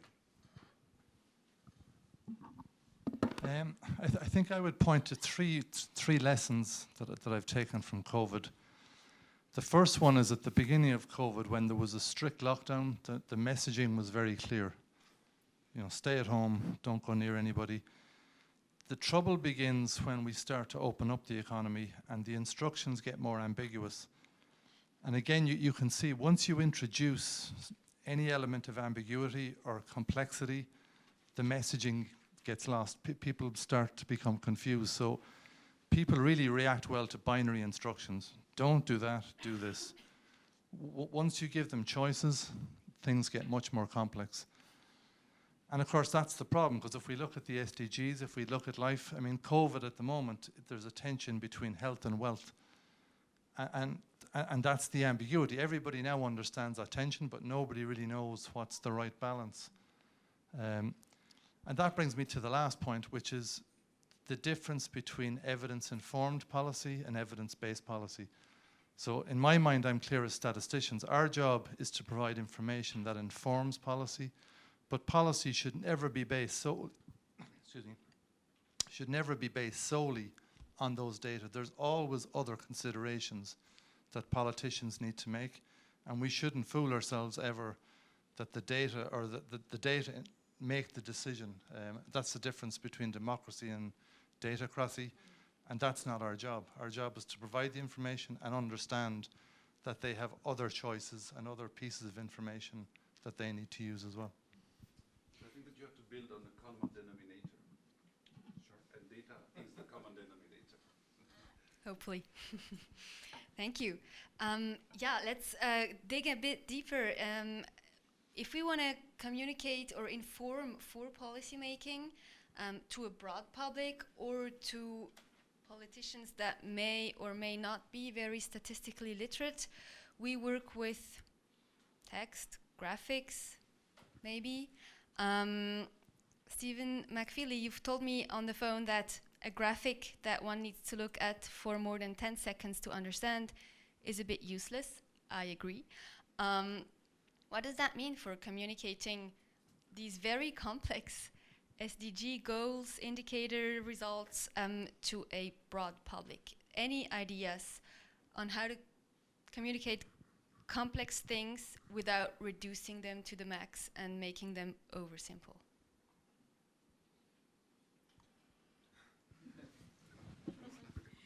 Yes, I think that communicating like the 230 indicators to the general public could be complicated. But first, I would like to say that I think that the people, maybe a large part of the citizen in Europe is ready to change his behavior. I think. Thomas also said that it was important to communicate to the society, and it's true because there is here a strong capacity to change things, and but at the same time it's very difficult to communicate. At the moment there are a lot of initiative or experience in psychology and in social sciences on the way we could modify behaviors. With a kind of almost clinic experiences, and they are studying how with giving incentives, nudge as we say, or by giving data information also, we are able to modify the behavior and the social practices as well of people, of a household, a family, and so on. And it gives a very good result. But at the same time, if we we go back and we look at the broad picture, I'm quite puzzled about the quantity of the messages that we are facing each day. We are living in a more and more Foucauldian society where we have lots of orders. Wear your mask, wash your hands, drive your bicycle, please, and do I have to eat meat how many times per week, and could I eat avocado? And so on, maybe 1,000 orders if we count it, I don't know. And I think that for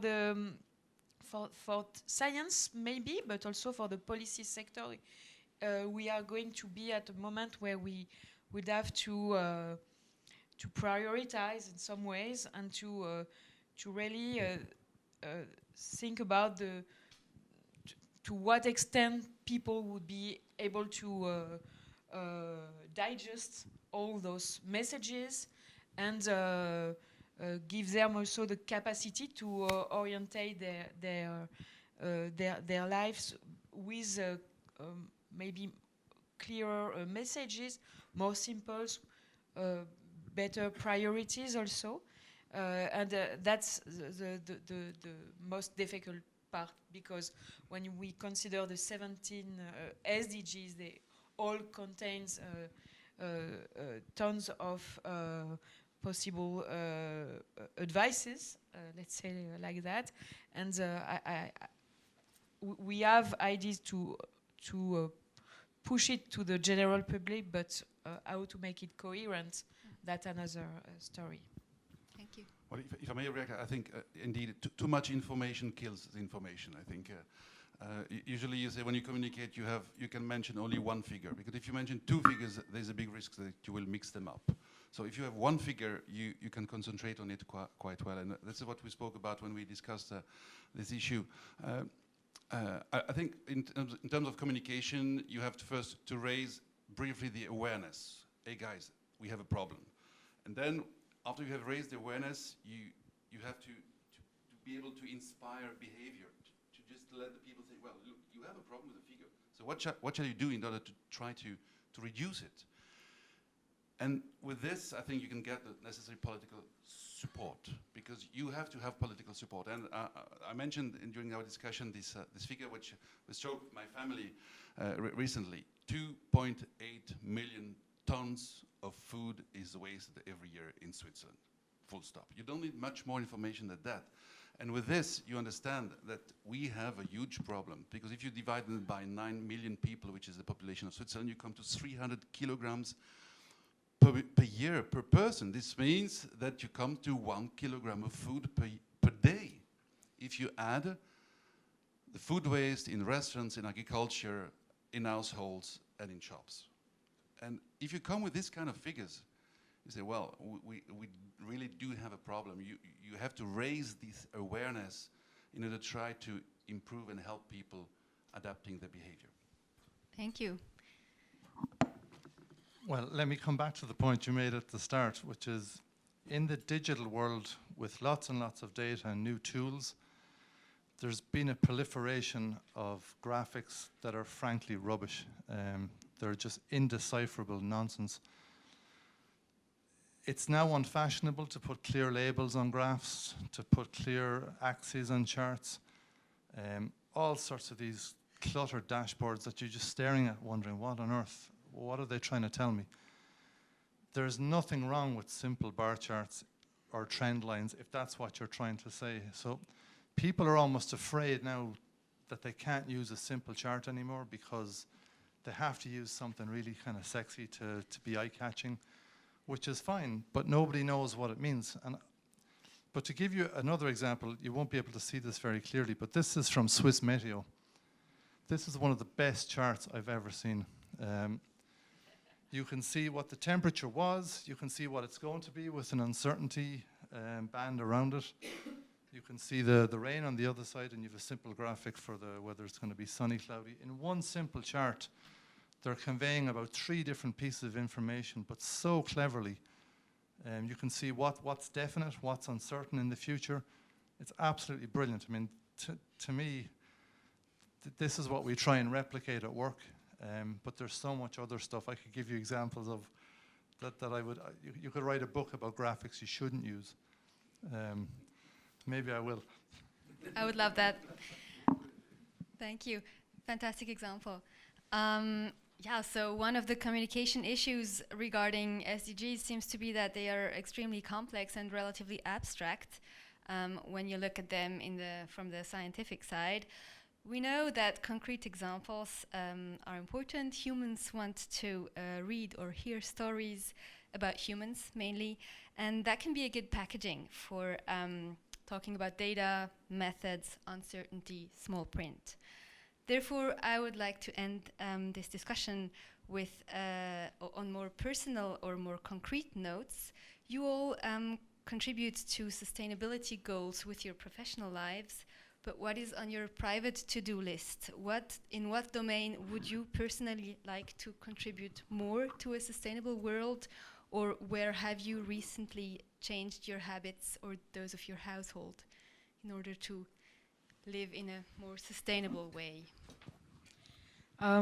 In my professional life, I would love to stop traveling, and COVID learned it to me as well. I think we can make it differently. In my personal life, after mobility, my next step is clothing. I would have to think about that a lot because we have seen that Switzerland has a huge issue around its impact of consumption for CO2 emissions and spillover effects.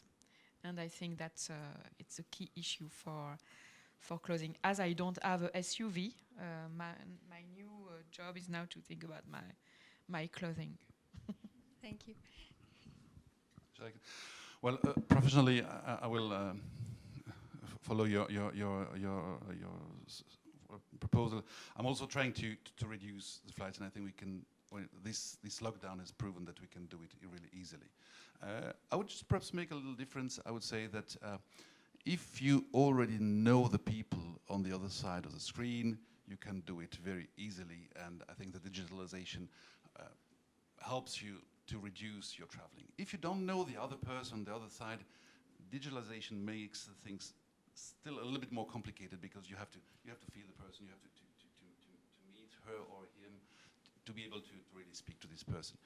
As far as my personal commitment is concerned, I just mentioned the food waste, and I think that, well, in my family, we are a family of 5 persons. We used to buy every Saturday, and we fill in the truck of the car with food, and suddenly actually noticed that actually suddenly on a Wednesday and Thursday you have some food which is not even more fresh anymore, so you just throw it away, and you throw carrots and you throw tomatoes suddenly on Thursday and Fridays, and suddenly you're aware of the necessity to be a bit more, to go a bit more shopping, maybe 3 or 4 times a week, and just to buy what you need for 1 or 2 days, for 2 or 3 days, and then you reduce really massively your consumption and your waste. Well, just a little detail. That last point is interesting, because I have a daughter who's just finished her IB and is about to head off to college to start environmental engineering. And her mission in the house has been to get us to eat less meat, which is something I'm struggling with, I confess.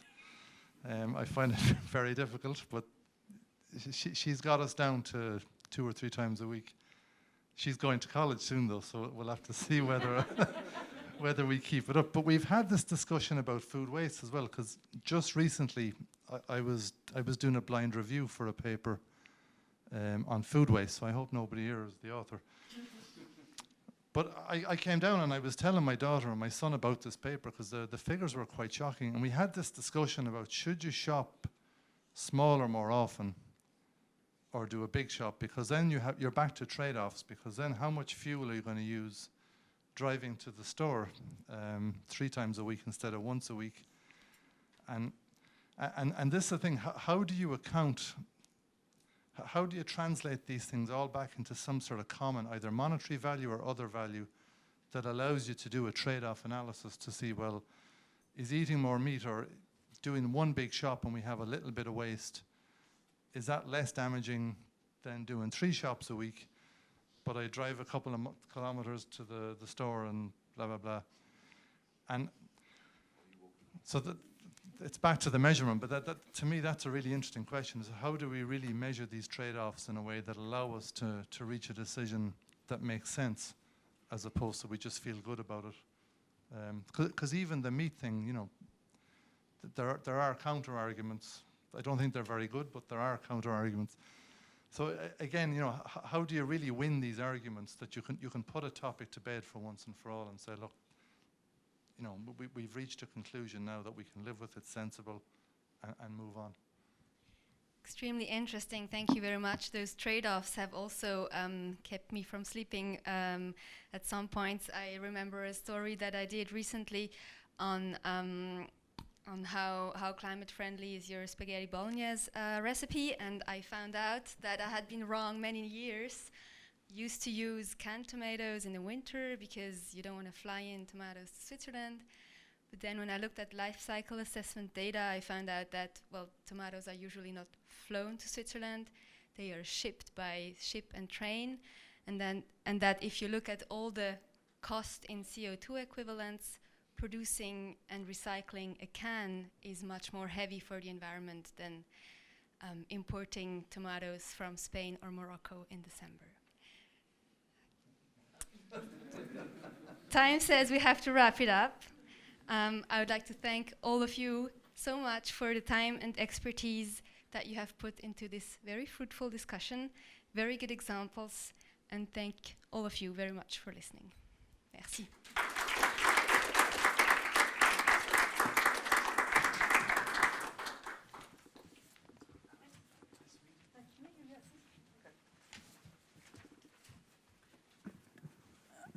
Okay, so now and I have a very difficult job to try and do a little bit of wrap up after those very interesting presentations, thanks to all the speakers.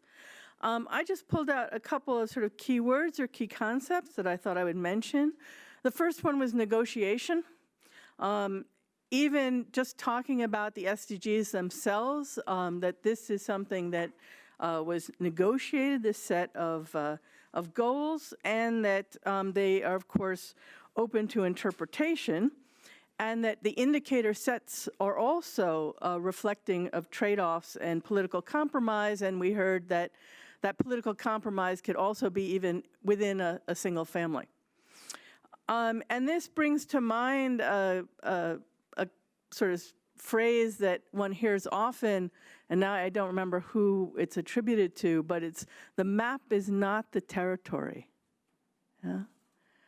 And I think that, I'll come back to this in a minute, but I think we really have always a question of, are we focusing on indicators? What does that mean about what the change we actually want to see in our lives and in our world?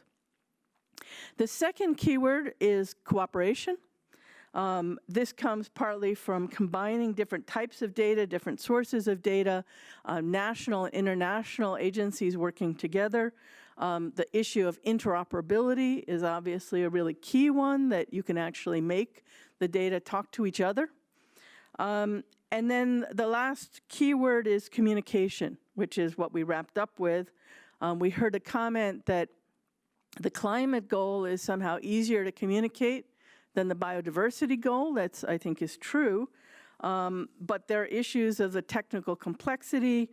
There are issues of how to tailor communication to a specific audience and to make the communication compelling and understandable without losing accuracy and critical information, for example, about uncertainty. And we saw a lovely advertisement for Meteo Schweiz there. So there was one big positive message that I heard, and that was that we have the capacity to achieve the SDGs. We have the money, we have what it takes. There was kind of like a little negative there, that we're not on track, right? How do we resolve those? And I think that Thomas Breu had sort of a key message about how to resolve them, and that is that we need engagement, right? We need individuals and societies to change their behavior, and this is only going to happen if people are really engaged. I'm afraid what we saw today was a little bit of a biased picture. I think probably everybody in the room, our hearts beat for statistics and data and analytics, and that's great. I have to say that I don't consider anybody in this room representative of the wider population. Whose hearts tend not to beat for data, statistics, and analytics. And I think this question came up in the last panel, and Geraldine Flieger spoke about this. How do we communicate to a broader audience, not just the people who are in our little technical bubble? I thank also our moderator for the last session for bringing this in. And here I have to ask myself, where are the artists? Where are the visual artists? Where are the performance artists? Where are the writers? The people who can take this information, it needs to be solid information, but then bring it into a narrative, or bring it into a movie, or bring it into photographs or paintings, things that will speak to the heart of the people who now need to change we need to change our behavior. And the last thing I think is really important if we think about people changing behavior is that it means that we listen to each other. And, you know, as much as I admire the SDSN Secretariat, and I think they did a fantastic job in putting this event together, for me what was missing in this event is exchange. And a little bit you lose that because you don't get the coffee break, and now we're not getting the apéro riche either, but... But we will have our little bags, and we take our little bags outside, and we can talk to each other at a distance.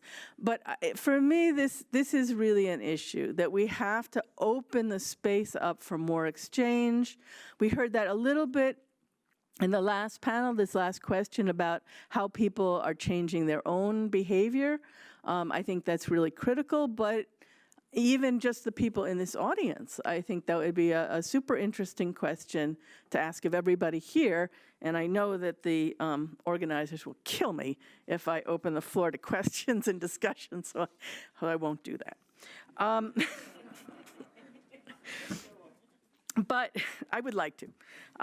So now I'd like to close with two comments. One is a quotation that's often attributed to Albert Einstein, and here I now fear for my life in making it out the door through the gauntlet of data geeks who are located here. But Albert Einstein is attributed to him. He said, "Not everything that can be counted counts, and not everything that can be, well, not everything counts can be counted." And I think this is really, really a critical thing. Data is absolutely crucial, but it is not enough either. And if we don't have the narrative and the stories and the art that goes behind this, we're not going to convince the rest of the world. We might convince the data geeks in this room, but that's about it. So I think there is a lovely segue to say, what can SDSN Switzerland do? So SDSN Switzerland is really focused on multi-stakeholder dialogue and promoting that. And I think that that is really exactly what we need in this time to engage people from all walks of life, all the people who need to not just change their own individual behavior, but persuade the politicians to change the regulations and all the things that help to guide our society at the same time.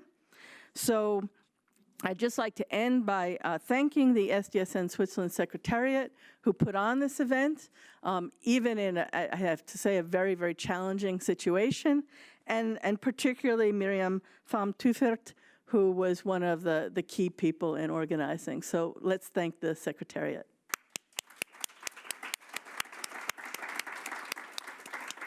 And then I will leave the last word to the Statistical Office. Thank you very much. Thank you very much, Janet, for these words. What else can I say? I mean, we didn't spoke about how to wrap up, and in my notes I see engagement, exchange, common understanding. Data literacy was also something, and one word was listen to each other. I came here because also I thought I need to bring you a message. Jacques were mentioning you should bring only one message, otherwise it's too complex, it's too much information. So my message was really that people should document their own data in such a way that they can be reusable, so that we have a metadata catalog we can use, would help a lot. But I go out, I mean, at the end of this session, I'm going home with something else, and it's that we need to enable each other.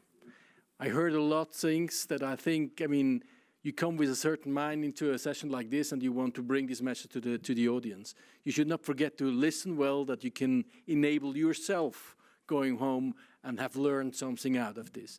I mean, to have a platform for exchange is very important, otherwise you cannot talk to each other. You need something like that. The UN World Data Forum is a platform like that. And I mean, we have seen that it's not only about SDGs, it's a lot more than that. And so it's important that we use this platform. And this is exactly the idea of the road to Bern, that on the way to that UN World Data Forum, we have exchange as much as possible. But it's not just going there and bring the message across and say, this isn't this. It is also listening, and it's also enabling. That when you go home, you have a better view on your own life and what we can do better as a community to go to build a better world. And I think one of the things we can do is each one of us, not saying that just to the community, we already know that they're aware of that. It's that we go outside of that and talk about that. This enabling is something that we take as our job, going out, talking to people, and not be afraid of the complexity, not be afraid of having difficult discussion, but learn from each other and then enable the other one to see certain points also from another point of view. And if data helps you on that way, then it's fine. It's funny that this quote you brought from Einstein is exactly what my doctor mother wrote as an inscription in my dissertation. It's funny, eh? And it's really very true. So we know the limitation of data, but we also know that we have to do something. And I think if we are aware of that, then we can change something. We have the instruments, we have the platforms, we just have to do it. So thank you very much that you just done it to come to here. And if you take now this message and going outside and enable other people that we go this way together, then this is what we have to do. Thank you very much. Thank you specifically also to SDNC. Thank you.